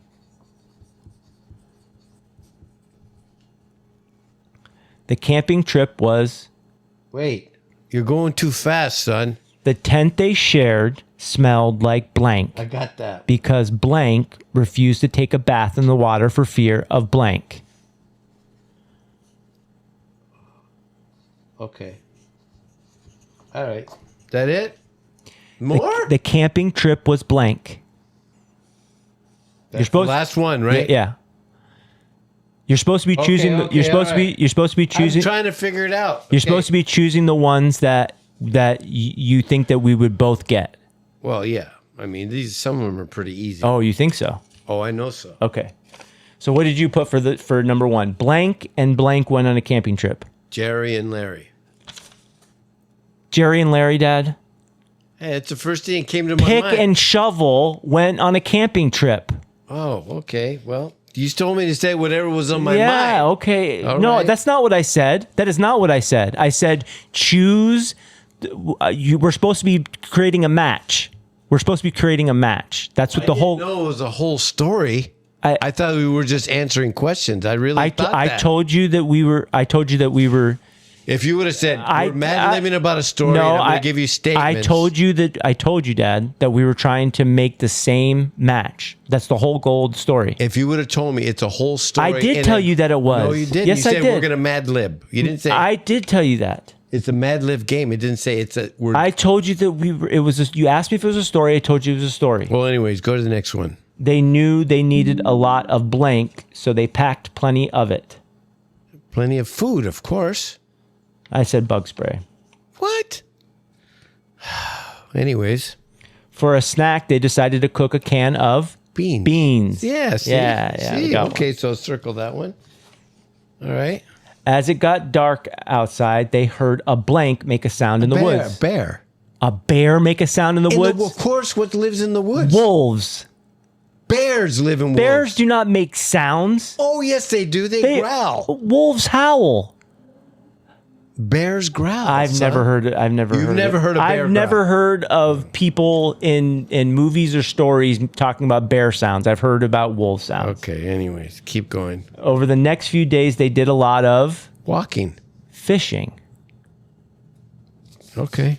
Yeah, all right. Fishing. The tent they shared smelled like fart. I said feet. Same thing. Because blank.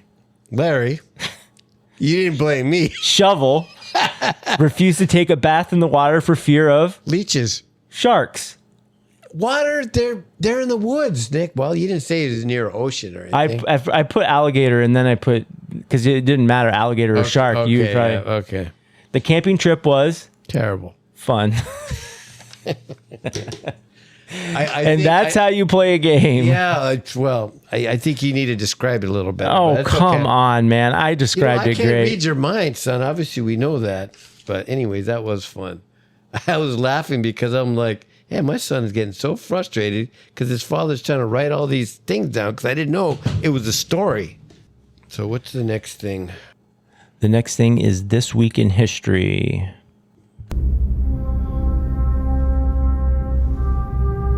Are you ready to BS? I mean break soil because it's time for This Week in History on Breaking Soil.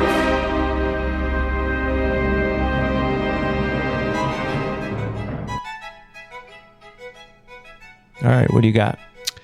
In 1945, October 8th through the 14th, Private Desmond Doss, he's a Medal of Honor recipient, heroically saved men in Hacksaw Ridge in Okinawa, Japan. What's so significant of this story is that he was a conscientious objector. So he got drafted. He still had to go. He didn't want to carry guns. He refused to do that. So he got, in his platoon, people made fun of him. He would not carry guns. He wouldn't do anything. So he was a medic. So he was taking care of people. And he was a very religious person. On Saturdays, he didn't want to work. Well, on a Saturday, their platoon got really wiped out in this place called Hacksaw Ridge in Okinawa, Japan. It was during World War II. He saved all these You're explaining this like everybody hasn't seen the movie. I know that. Have but you seen the movie? No, I haven't. You haven't seen the movie? No, is it good? Oh, yeah. It's really good. Well, it's one of the best movies, war movies that's out there. Oh, is it really? Yes. I haven't seen it. Oh, wow. So, but I had read about him in the history books when I was going to the NCO Academy. You did a really good job of explaining it. Yeah, I remember reading about it, and then when I saw it that it happened during this time, they actually had a really neat clip on it. But if people have seen this Hacksaw, is that the name of the movie? Hacksaw Ridge. Yeah, it was to hear the story of a guy. He didn't want to be in the military. He didn't want to do violence. He saved a bunch of people that day. He saved a lot of people with ropes off a ridge. Off of a big Pretty cliff. amazing. Yeah. For a guy that didn't want to be there, didn't believe in what they were doing, Yeah. but he did it, and then he did it on a Saturday. Thing that was so important to him. He did the Sabbath was holy for him, a day of rest. But I thought that was pretty significant. Yeah, that is cool. I'm gonna have to watch that movie. Yeah, Who's the actor in it? Do you remember? I want to say Andrew Garfield. I'm gonna have to check it out. Yeah, because I remember reading about it in the academy when I was in the military. All right, 1845, October 10th, the U.S. Naval Academy was established. I thought that was significant. 2009, October 9th, Barack Obama won the Nobel Peace Prize. So this is right around that time of year when they hand out the Nobel Peace Prize. So I'm not sure exactly why they gave Barack a Nobel Peace Prize, but they did. Do you know who also got it around this time? I don't know what year it was, but I saw it too as well. I think it was on the 12/13 is Martin Luther King got it. Yeah, when I was looking at that, I was looking at the day. I said he got it too. So I understand why he got it. I don't understand, like you said, why Barack Obama got it. I don't either. I'm not sure why he got the Peace Prize. 1871, October 8th, the Great Chicago Fire breaks out. The legend says that a cow tipped over a lantern. That burned a lot of buildings. I have a brief clip on it. Chicago was unseasonably hot and dry in the fall of 1871. The city had gone months without rain. And of course, the city is built so much out of wood. The streets are wood. The bridges are wood. It's so hot that the tar on some of the roofs starts to blister in the sun.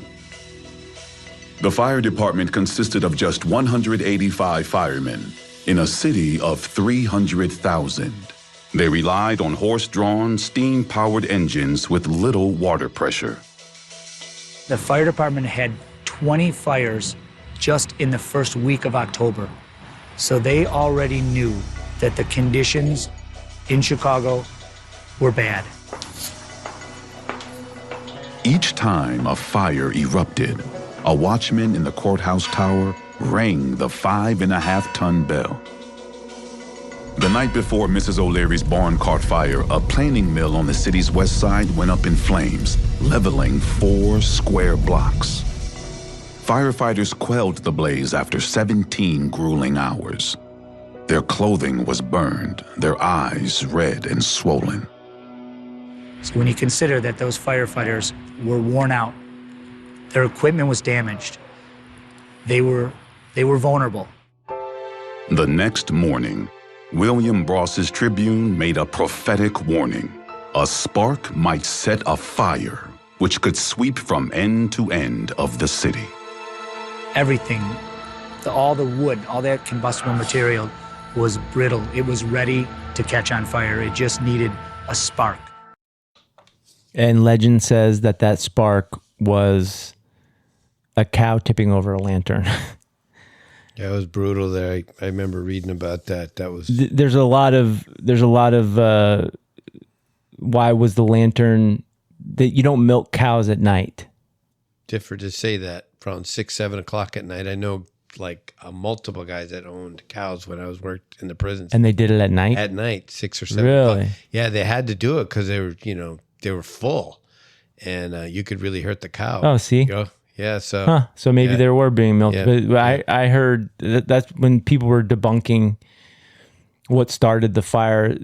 People said, no, you don't milk cows at night. That's a false Look flag. at the year. They probably didn't have power back then. I mean, 845 and, 1871. I'm not sure when the power was, but I'm pretty sure if you're out in the woods and you have a, this wasn't in the woods. This was in Chicago. It was in Chicago, but I'm just saying farms. I mean, it wasn't like, big city back then. It was a big city.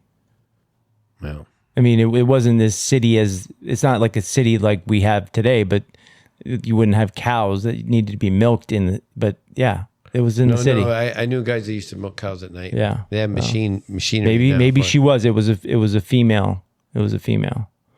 Well, of course, if they're milking it, I don't think. No. I don't mean the cow was female. I mean the person that left the lantern there was a female, supposedly.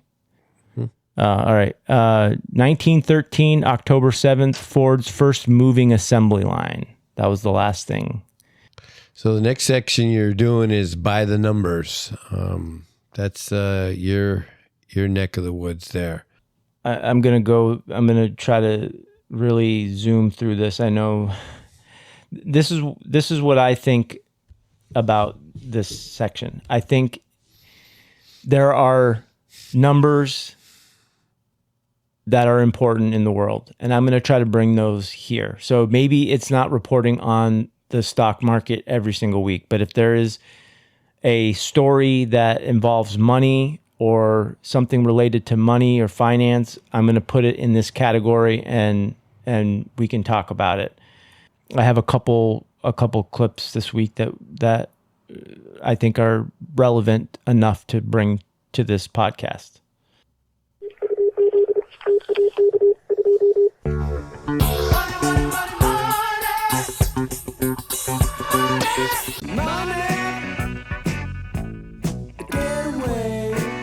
Show me the money. Show me the money. Yeah!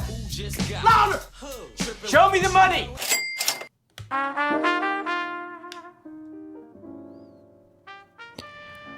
TD Bank pays $3 billion in penalties as part of a settlement because they did a bad job monitoring money laundering going through their bank done by the drug cartels.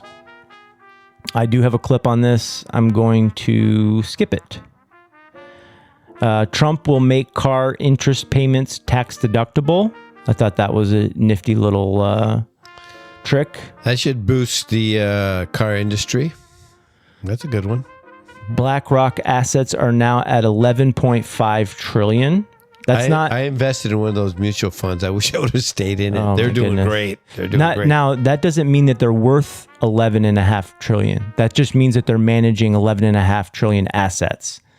Their valuation is not $11.5 trillion. No.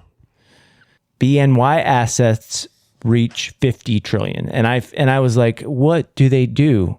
What does this? So what is BNY? BNY is Bank of New York Mellon. This company does asset management, custody and security services, government finance services, pension plan management, wealth management, corporate treasury business, derivatives and other trading, leasing activities, corporate and bank-owned life insurance, business exits, renewable energy investment, and that's enough. I got a lot of fingers in a lot of things. Banks beat profit estimates. That was a big stories this week. JP Morgan Chase, Wells Fargo. Wells Fargo actually was predicted to shrink, but they shrunk higher than what was expected. So they shrunk less than what was expected. So they had higher earnings than what was expected. So they beat their estimates. So both JP Morgan Chase and Wells Fargo. So what we are now in is earnings season. This is earnings season. So next week I'll have probably more earning reports. China economic issue. They have. I brought it to the podcast last week. Deflation issues. Their big banks are cutting mortgage rates just like we are here. Increasing debt to revive economy. That's another tactic that they're doing. And allowing local governments to use bonds to buy unsold homes. They have a big realty crisis there where they have a bunch of unsold property. Commodities, oil and gas up with the exception of propane and natural gas, down pretty big. Metals, mostly unchanged this week. Steel and gold led the way, slightly up. Steel up big for the month, almost 10%. Agriculture, cocoa up big, almost 10% at 9.93. The next biggest gainer in agriculture is wool, around 3%. Sugar and rubber are the biggest losers this week. Livestock, salmon up 9% for the week, but still down almost 2% for the month.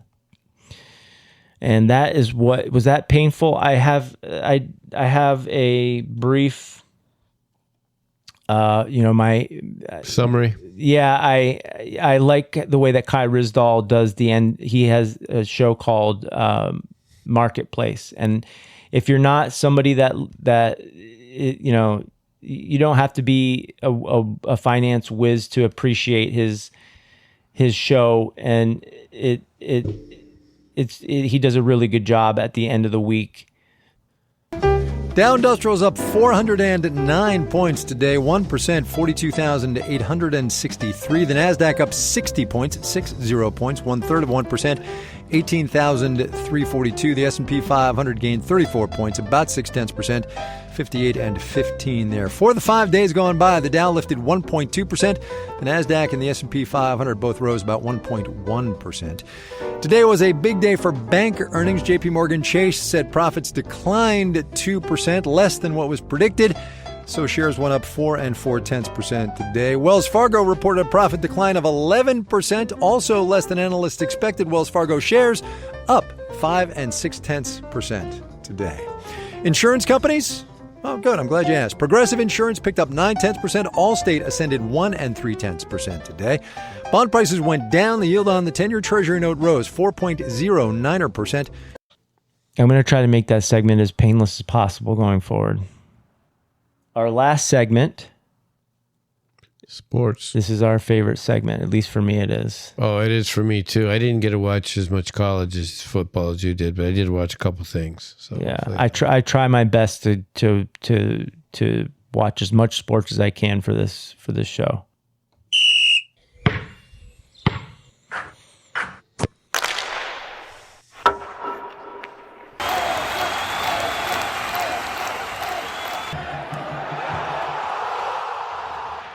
All right. Get to it. You got a lot. Wimbledon gets rid of line judges in place of an AI system. They normally would hire about 300 line judges to call shots in or out. Instead, they will rely on technology to determine these calls going forward. Rafael Nadal is staying with tennis, retires at the age of 38. He finishes with 22 major trophies, giving him a career Grand Slam. He had 14 French Opens, 4 U.S. Opens, 2 Wimbledons, and 2 Australian Opens. Turning to our coverage of the EPL.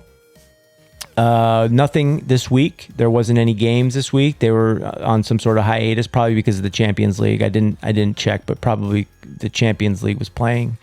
So these teams didn't play. But so the next time that Newcastle plays is October 19th, which is this weekend at 10 a.m. They are currently 3-3-1.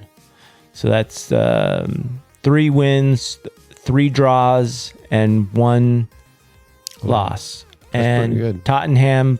So Newcastle plays Brighton, and this should be a home game for Newcastle.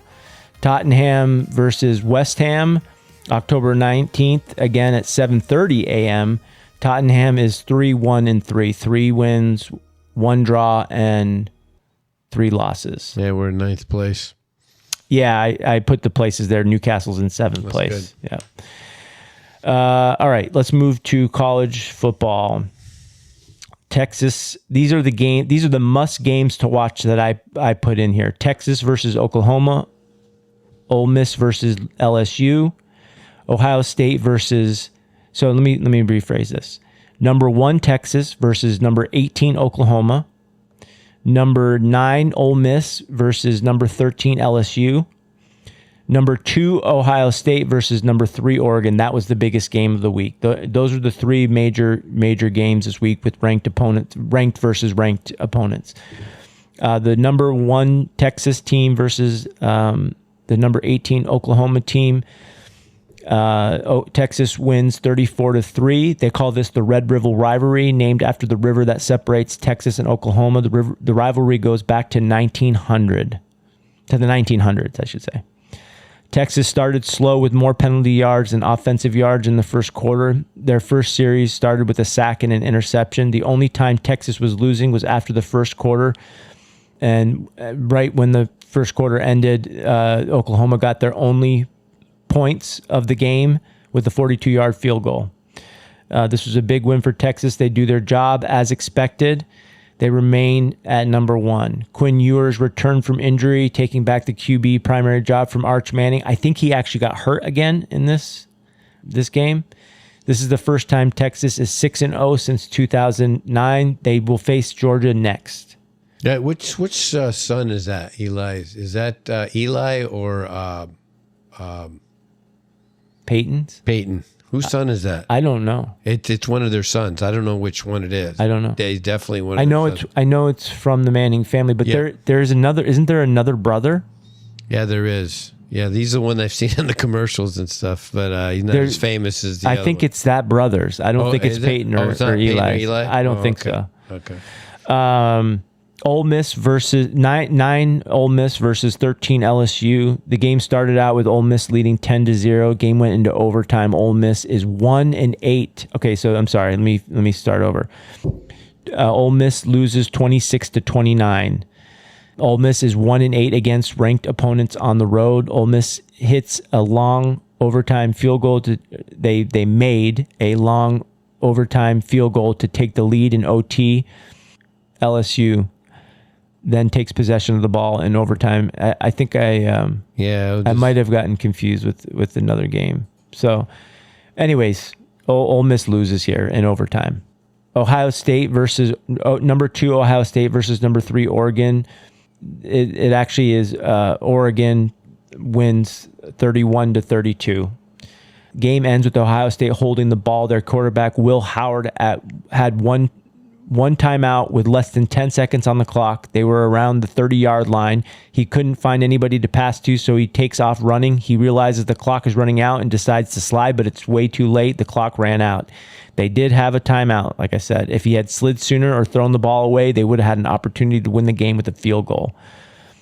For the most part, this was a back-and-forth game until the end. with both teams trading blows. It was a really, really fun game. I missed that one. Oh. It was a really good game. And Oregon actually hit in the middle of the game, not because they needed it, but because they were playing aggressive, they hit an onside kick. They nailed the guy in the chest in the very front line. That kicker hit the dude right in the chest, and they got the ball. Oh, wow. Yeah.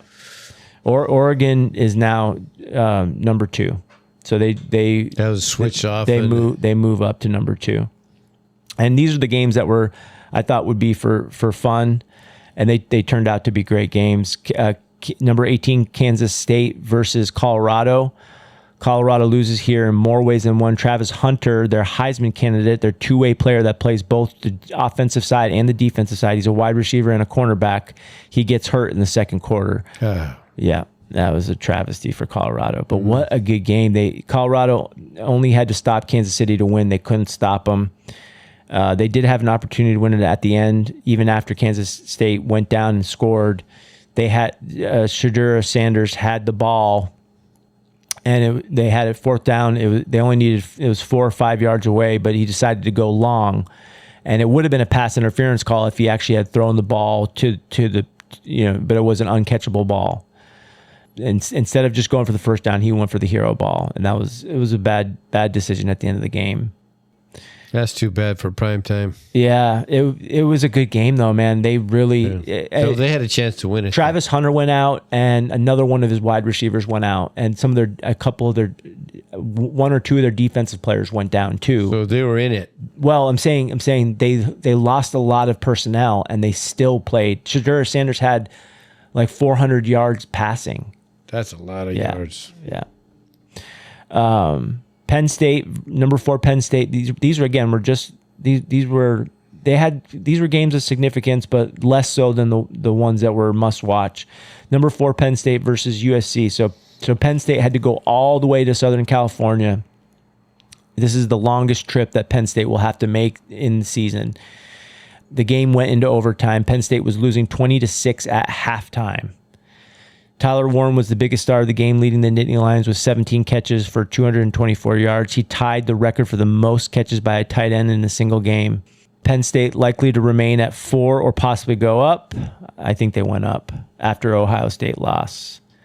Florida versus number 8 Tennessee. The game went into overtime. Tennessee wins the game 17-23. Alabama barely survived South Carolina. Those are the other stories. The current rankings. This was before the weekend. Games. I don't have the current ranking. Okay. But the rankings before the game were Texas, Ohio, Oregon, Penn State, Georgia, Miami, Alabama, Tennessee, Ole Miss, Clemson, Iowa State, and Notre Dame at 11, LSU at 13, BYU at 14, Texas A&M at 15, Utah at 16, Boise State 17, Indiana, Oklahoma, and Kansas State at 18, Missouri at 21, Pittsburgh at 22, Illinois at 23, Michigan at 24, and SMU at 25. Moving on to the NFL. Robert Saleh fired as the Jets head coach. Aaron Rodgers claims he had no involvement in this, claims the relationship was good with Saleh. Did you want to add to the Jets news? What had happened now is that he's gone. A defensive coordinator is going to be taken over. But the big news in New York Jets is that Davante Adams, who previously was in the Green Bay Packers, went over to the Los Angeles Raiders. But when he was in not the Los Angeles Raiders, the Las Vegas Raiders. Las Vegas Raiders. He was with Aaron Rodgers, who's the quarterback for the New York Jets, and now he's reunited with him back. So that's pretty significant. He was with Aaron Rodgers as Packers Green Bay. Yes. At Green Bay. Now he's reunited at the Jets. Right. So that's significant for the team because they when they were together, it was magic. So that was big news. I mean, the firing and then having Davante Adams come on over. So we'll see. They lost against Buffalo, so that was a good game. I didn't get to see it. But you said it was pretty good. But you're going to go through the games, so go ahead. We didn't get to cover the Kansas City win on Monday night. Oh, that's right, because we were doing the podcast. Who did they play? I don't remember. I'm sorry. I had the notes from the last. They played the Saints. Yeah, Saints are hurting right now. They won pretty big, 26-13 on Monday Night Football. That was week 5. Right. It seems like no matter what, they always find a way to win. They lose their running back, Pacheco. Then they just plug in Kareem Hunt, who apparently nobody else wanted. They picked him up and signed him in the offseason. He spent a few seasons in Cleveland. The same thing with Juju Smith-Schuster. He was released by the Patriots and re-signed by the Chiefs. So they seem to just be able to take players and plug them in, and they keep winning. It's a quarterback. I mean, he makes it happen. This week they had a bye, but they remain 5-0 going into week 7. Moving to week 6, the Thursday night game, the 49ers, the 3-3 49ers versus, the now 3-3 49ers versus the Seahawks. They win here 36-24. Yeah, it was a good game. Kittle came in. I mean, they had some serious injuries there. Jordan Mason was hurt, and he was the backup for CMC, who's going to be making his return supposedly, but Mason had a sprained AC joint. Luckily, they have a really good linebacker, Fred Warren. He was a real animal in there. But the thing is that the 49ers are doing really well. I think they're coming around. If they get their running game going with CMC back, they had it going with Jordan Mason, so I think they're going to be looking pretty good moving forward. It was a fun game to watch. It was a divisional game for first place. And whoever won it would be in first place, and San Francisco's in first place now in the division. Sunday's games started off with the Jags and the Bears playing in London at Tottenham Stadium. The Spurs, my neck of the woods from my team, your EPL team. Yeah. Caleb Williams looks like the number 1 pick for a reason. He threw 4 touchdowns and threw for over 200 yards. He ran 4 times for 56 yards. Do you think Trevor Lawrence's job is in jeopardy? I don't think so. I think that the coach that's there, and I really like him, Penderson, I think's his name. I think his job's in jeopardy because they do have players there. It just can't seem to get that win in. But I don't think Trevor Lawrence's job is in jeopardy. I think one of the coaches will go before he does. It was solid defeat. I mean, that Caleb Williams he can run, he can throw. He looked a little shady in the beginning, but I think he's finding his footing now. So I think we're gonna see some more Caleb Williams. So here's some interesting things about the NFC North. They have the highest point differential in the NFL. Most analysts are saying that this is the division. You have Minnesota Vikings at 5-0. Then you have the Lions, who are now 5-1. Right. Or they beat the Cowboys. They had a bye. Yeah, right? they had a bye. So they're 4-1. Right. And then you have the Packers and the Bears both at 4-2. That's gonna be a tough division. They are also 18-3 against the spread, meaning they are beating the spread most of the time. Well, if they keep going, they're all going to get those wild cards. Somebody's going to win the division. Yeah, those are really good football teams in the NFC North. They're saying that they're the best in the NFL. Well, my pick was Detroit Lions this year, so we'll see. Trevor Lawrence in this game, he didn't have necessarily the worst game. He threw 2 touchdowns. He had 1 interception, 23 for 35. Cole Kmet from the Bears had a monster game here with 2 touchdowns and took over long snap duties after Scott Daly got injured early in the game. The Browns versus the Eagles. The Browns now lose here 16-20. They move to 1-4. The Eagles move to 2-2. AJ Brown is back and scores. The Eagles look like a different team with him in the game. Definitely. This was a back and forth game for the most part. The Browns were down a touchdown, 13-20, 3rd and 3, false start, then 4th down and 8, and they false start again, making it a field goal situation instead. Ford gets injured in this game. Chubb's going to be coming back, they say, pretty soon. So hopefully that was a serious injury for him, the running back. Cleveland's running back. Miles Garrett had an amazing blocked field goal here. It was returned for a touchdown. He didn't return it for a touchdown, but he did make an amazing block. He jumped over the entire front line and blocked it. It was pretty monster. That dude's a beast. Yes, he is. The Commanders lose to the Ravens here, 23-30. The Commanders are now 4-2, and the Ravens move to 4-2.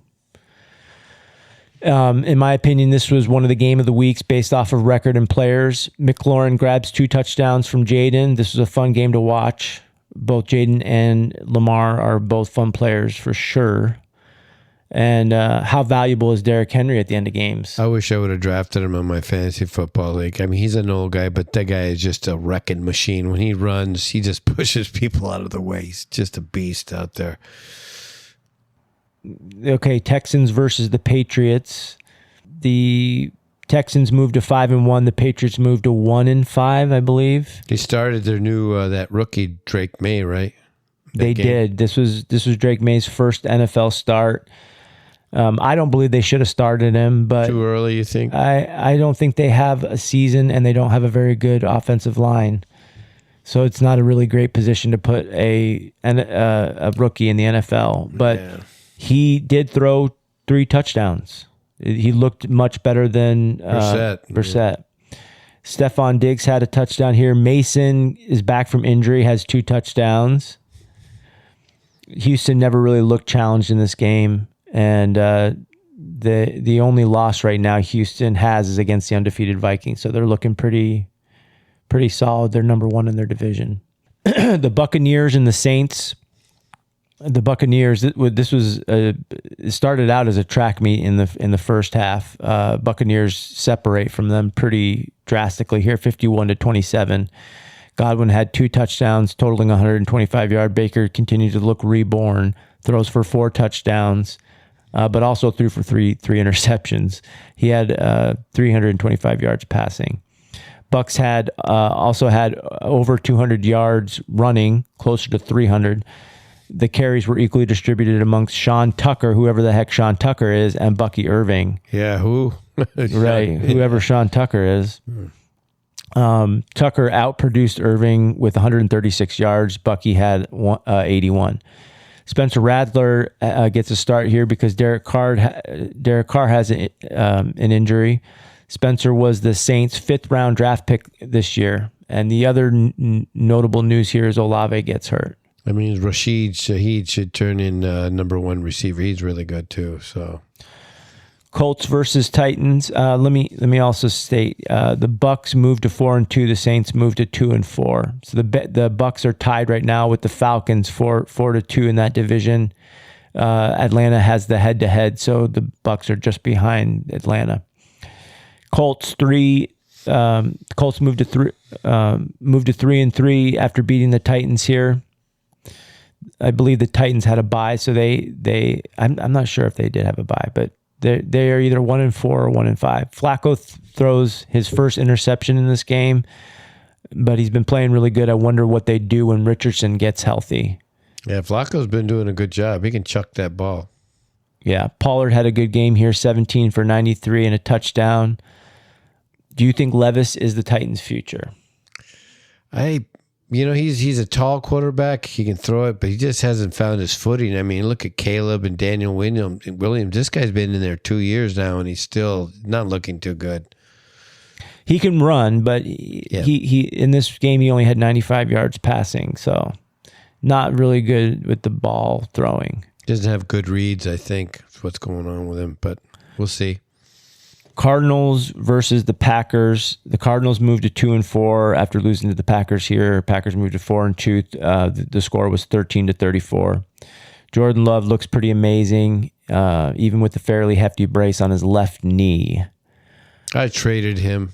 I should have never, but I traded him. Well, you for have Baker Mayfield. Oh, Baker Mayfield has been killing it, but yeah, he's coming around. Jordan Love. Arizona was turnover plagued the entire game, giving up several fumbles, 3 total. Packers, number 1 turnover team in the NFL, multiple turnovers in every game this year. Let me say that again. Multiple turnovers in every single game this year. Still beat them. No.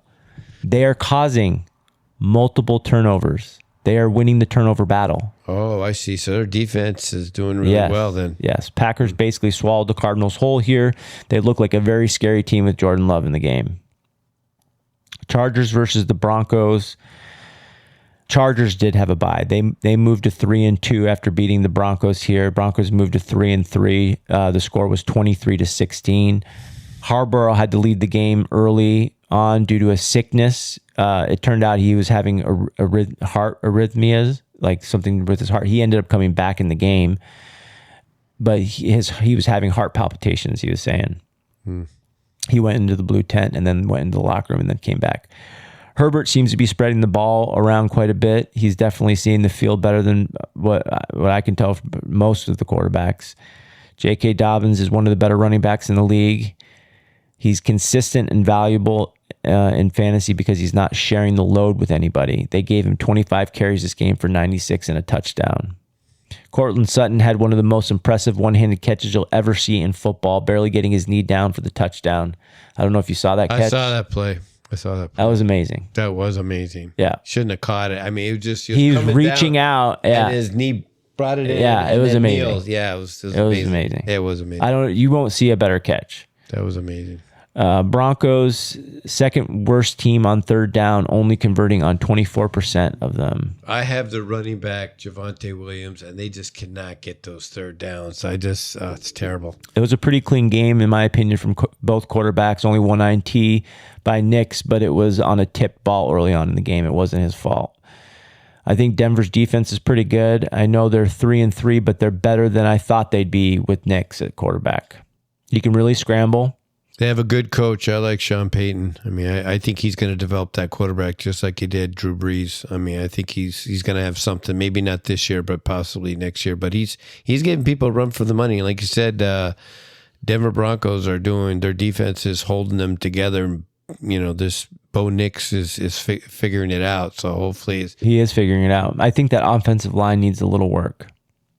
He seems to be running for his life quite a bit. Yeah, he needs a better running game and needs more help protection, like you said, in the front. Yeah, he led the Broncos in running in rushing with 61 yards on 6 carries. He also had his first touchdown throw to Franklin, who was a former teammate of his at Oregon. Oh, is that who that was? Because they were trying to figure out who the heck is that guy? Who the heck is Franklin? He was a former teammate. Okay. Broncos end up having to do an onside kick for a chance at winning. Chargers were in control most of the game from beginning to end.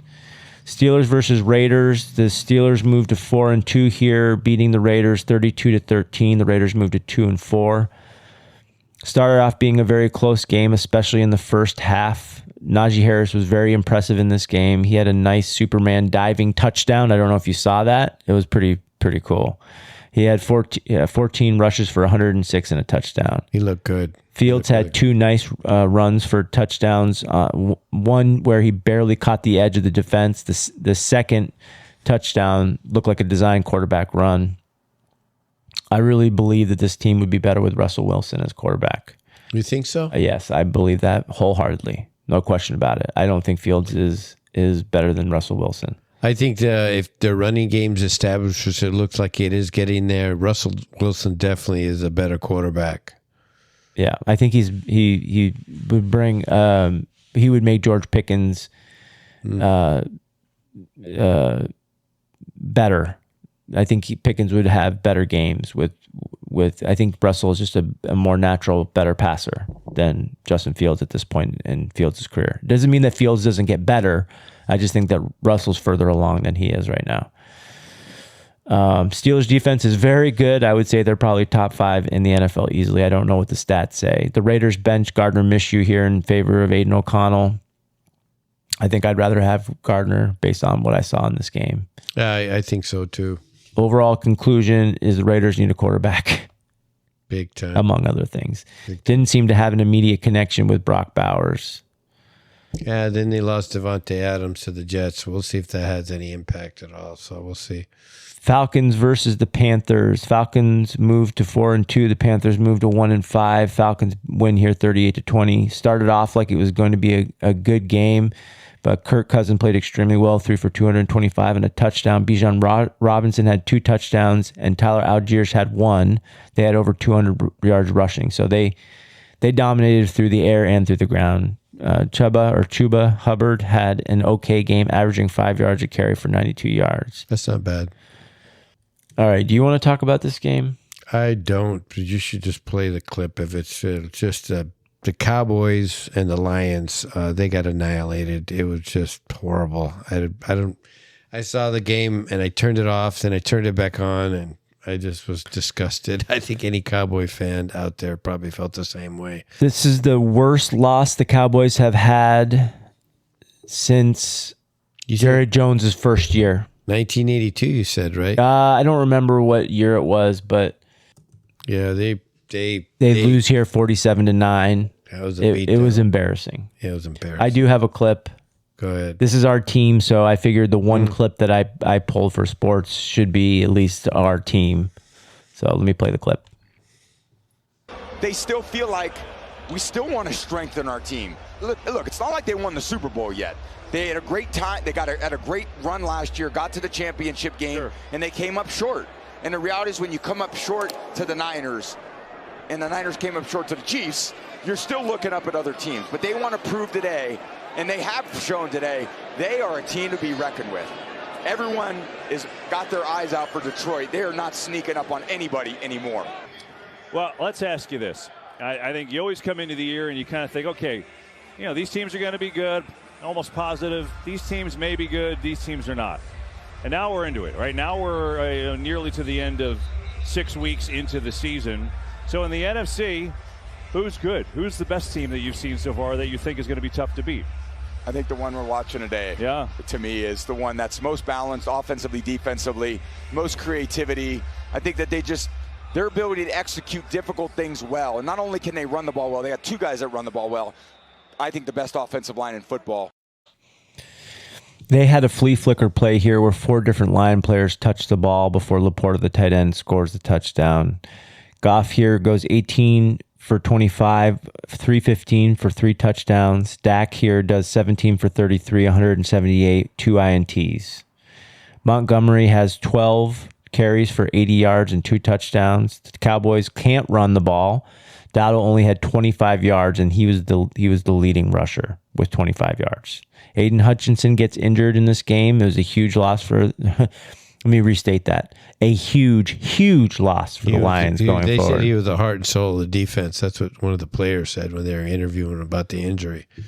The Cowboys look like one of the worst teams in the league, and it is very unlikely they will make the playoffs. I dropped Dak Prescott as my quarterback. He was ranked number 7. I don't know how he got that far up there, but he is not looking like a top 10 quarterback. They're going to have to fix something. I'm surprised nobody got fired after that game. So I was really surprised. I thought for sure. Jerry Jones was asked about firing McCarthy or firing staff, and he was pretty adamant about not making that decision. Like, it's not even on the table. And I honestly don't think I think McCarthy is a good coach. I think it's personnel right now with Dallas. I do not think they have CeeDee Lamb. You think it's the players? Yeah, I think they have CeeDee Lamb, and that's it.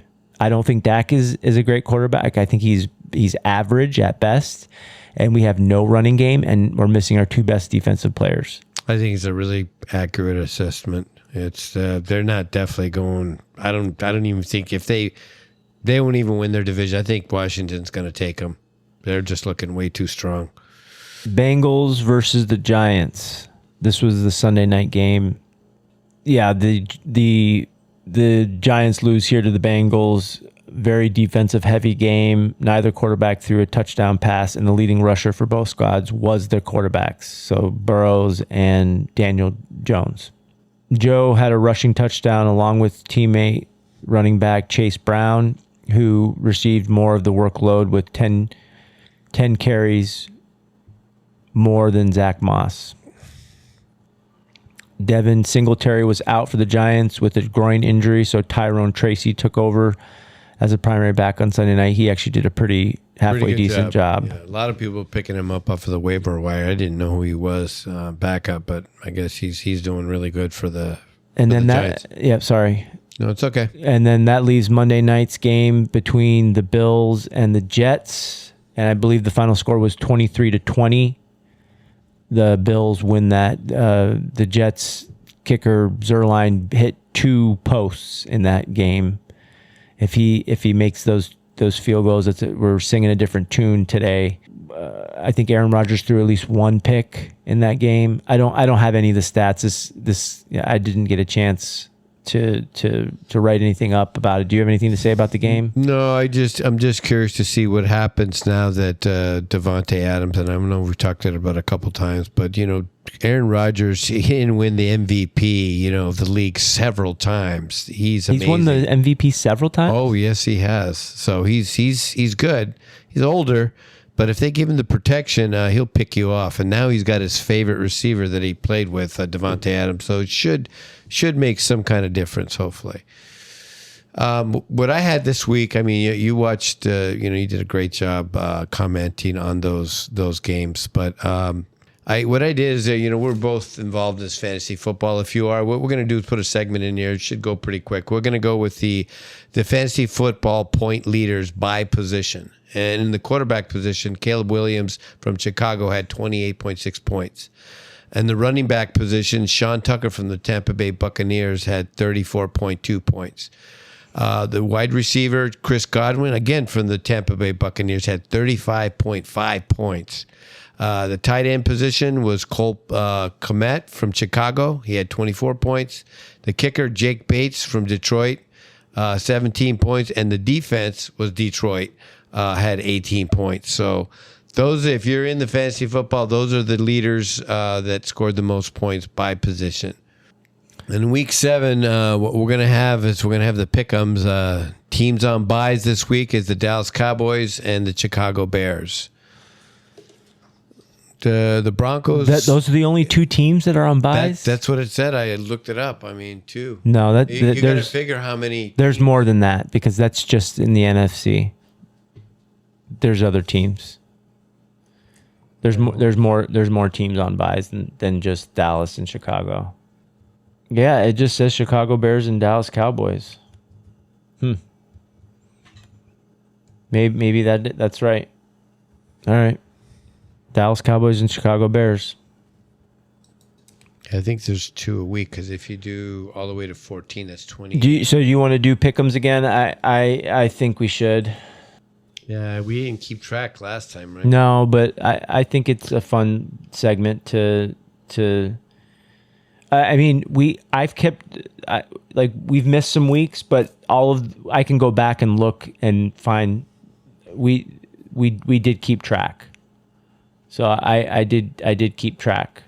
I just have to go back and find the score. I'll do that this week. So who do you think is going to win between the Broncos and the Saints? I'm going to pick the Broncos here. Broncos? Yeah, I agree with you on the Broncos. Saints are hurt.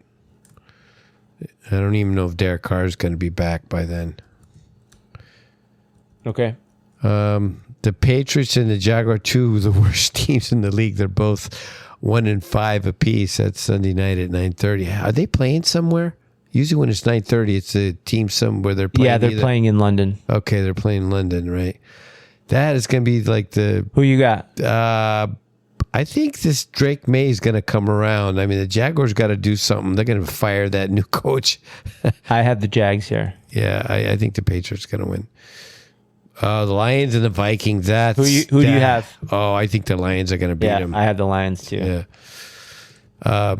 Based off of the performance that they had against Dallas, they just looked. They're on high right now. And all that the Lions have to do is get to Sam Darnold. Yeah, and that was the ticket. That's the formula. Yeah, that's the formula. Yeah, you just get to Sam Darnold. Well, the Vikings are on a bye this week, so they should be fresh coming out. I know. So. That's the herd, Colin Cowherd. He's picking Minnesota here. It's like his pick of the week. Yeah, he thinks that teams coming off of buys are fresh, and he's big on that. I still believe the Lions are they're just too good. I pick up Sam Darnold as a quarterback, so I don't know if I'm going to start him or not. Titans, Bills. Bills. I got the Bills here too. Dolphins, Colts. Colts. They're on a run. I don't know if they're getting Tua back yet. I don't know if I think it's too early. He's still in concussion protocol. I think he comes back week 8. Oh, week 8? Yeah, definitely the Colts. Yeah, I have the Colts here too. Seahawks versus Falcons. Oh, that's going to be a good game. Who do you have? Falcons. I had the Falcons here too. Texans versus Packers. I'll tell you who I got in this game. Okay. I got the Texans. Oh, I like the Texans too. I do like the Texans too. Packers are going to give them a run for their money. Yes, they are. That I have the Lions and Vikings as the game of the week alert. I have the Texans and the Packers as the game of the week alert. I have the Chiefs and the 49ers that's gonna game be of good. the week That's alert. a rematch. And I have the Ravens and the Bucks. Yeah, those are good choices. Yeah. Those are real good All right, choices. Bengals versus Browns. Wow, that's a battle of Ohio. Wow, I'd say Bengals. Yeah, I have the Bengals here. Wow, that's going to be. It's not going to be a good game, but it's Battle of Ohio. That's always a good game, regardless of how they're doing in the season. What's the next game? The Eagles and the Giants. Who do you pick? I have the Eagles. You know what? I think this is going to be. I think the Giants are going to win. I think this is going to be a. Yeah. I think with A.J. Brown back, they're a different team. Oh, well, yeah, A.J. Brown. But if they can stop him, I think they could beat him. Raiders and the Rams. Who do you think? I have the Rams. I take the Raiders. I'm just saying that because the Rams are they're just not getting it together. Yeah, but neither are the Raiders. Is Kupp or was it? I don't know. Puka Nacua, I don't know if either of them are back. If any of those guys come back, I'd pick the Rams. But right now, they're just not happening right now. I have Kyrie Williams as my running back. He's the only thing that's happening there. What about the Panthers and the Commanders? That's an easy one. Who do you have? Yeah, Commanders. Of course. Yeah. Jaden Daniels is on a tear. Wow. All right, this next game, one. yeah, Chiefs and the 49ers. I think this is going to be their first loss. I think the 49ers are going to beat them. Yep, so do I. Yep. I think which is good. I think grounds them a I think little it'll be a fun game to watch, but I think A the rematch. 49ers. I think the 49ers win. Yep. Jets versus Steelers. Who do you have? I think the Jets are going to beat the Steelers. So do I, man. I really think so. I do too. I don't think that Adams is going to be ready for him, but I think just having him there, I think is going to boost them up. Yeah, I think that they I think the Jets are gonna win that game for sure. Ravens and Buccaneers. I hope the Buccaneers win, but I don't think it's going to happen. But I'm because I have Baker Mayfield as my quarterback, but I'd like to see the Buccaneers win. I would like to see the Bucs win too, but I think the Ravens here are going to win. The Ravens going to beat them too. Chargers and Cardinals. This is the Monday night game. Yeah, that's going to be an interesting game. I think the Chargers are going to beat the Cardinals. Do you? I think the Cardinals win here. If they're playing at home, I think the Cardinals will win. Cardinals are at home. Oh, okay. Yeah, I'll pick the Cardinals.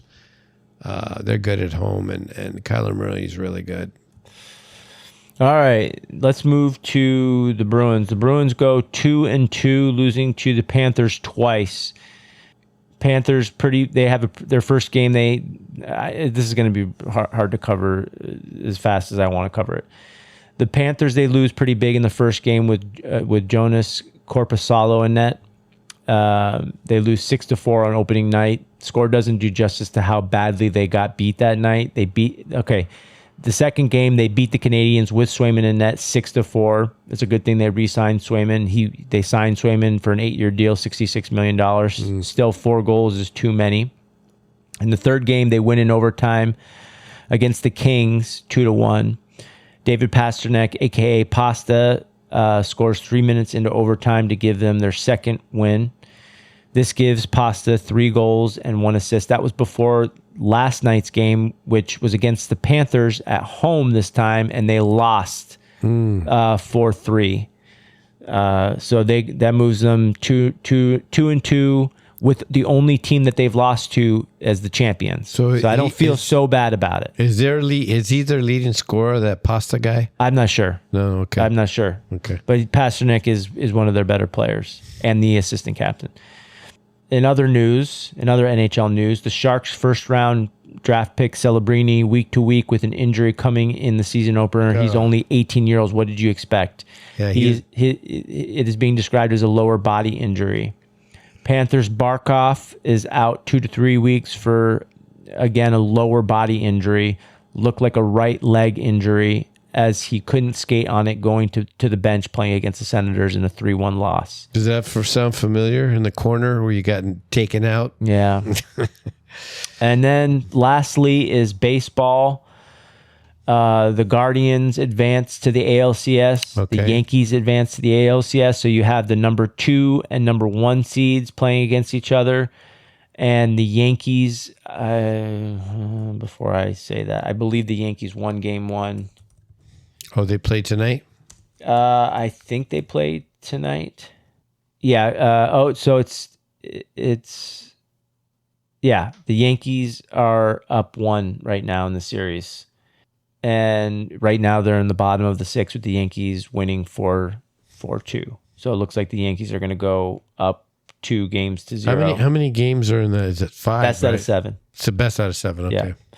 And then the Mets advanced to the NLCS, and the San Diego Padres and the LA Dodgers. So the Mets won 3-1 against the Phillies, moving to the NLCS, the National League Conference Series. And the San Diego Padres and the LA Dodgers, they went to a game 5. That was supposed to be a good. So the Dodgers advanced. Wow. Teoscar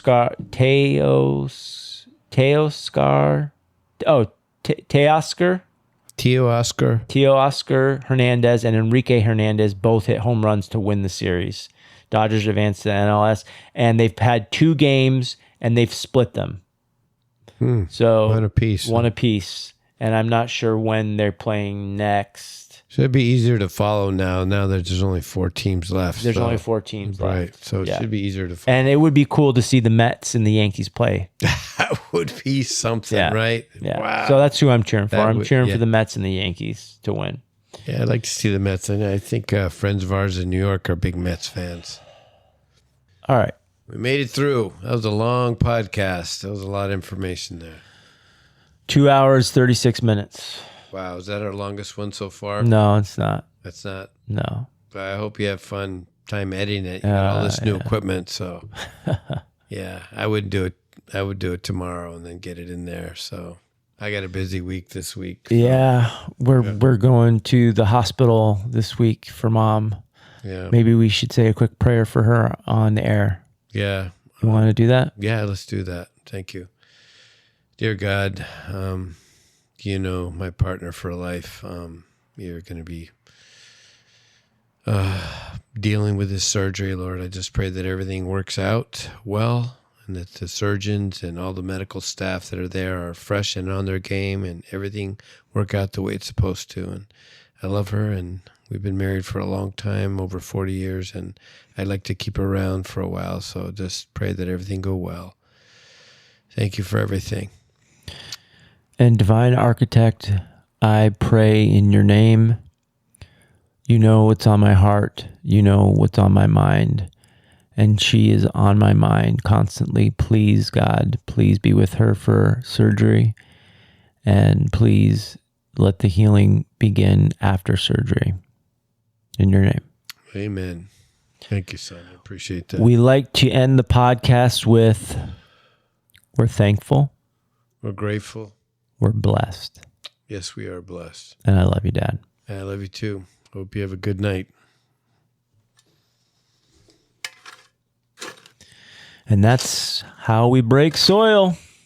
I'm breaking soil. Have a great week, Dad. Yep. Thanks.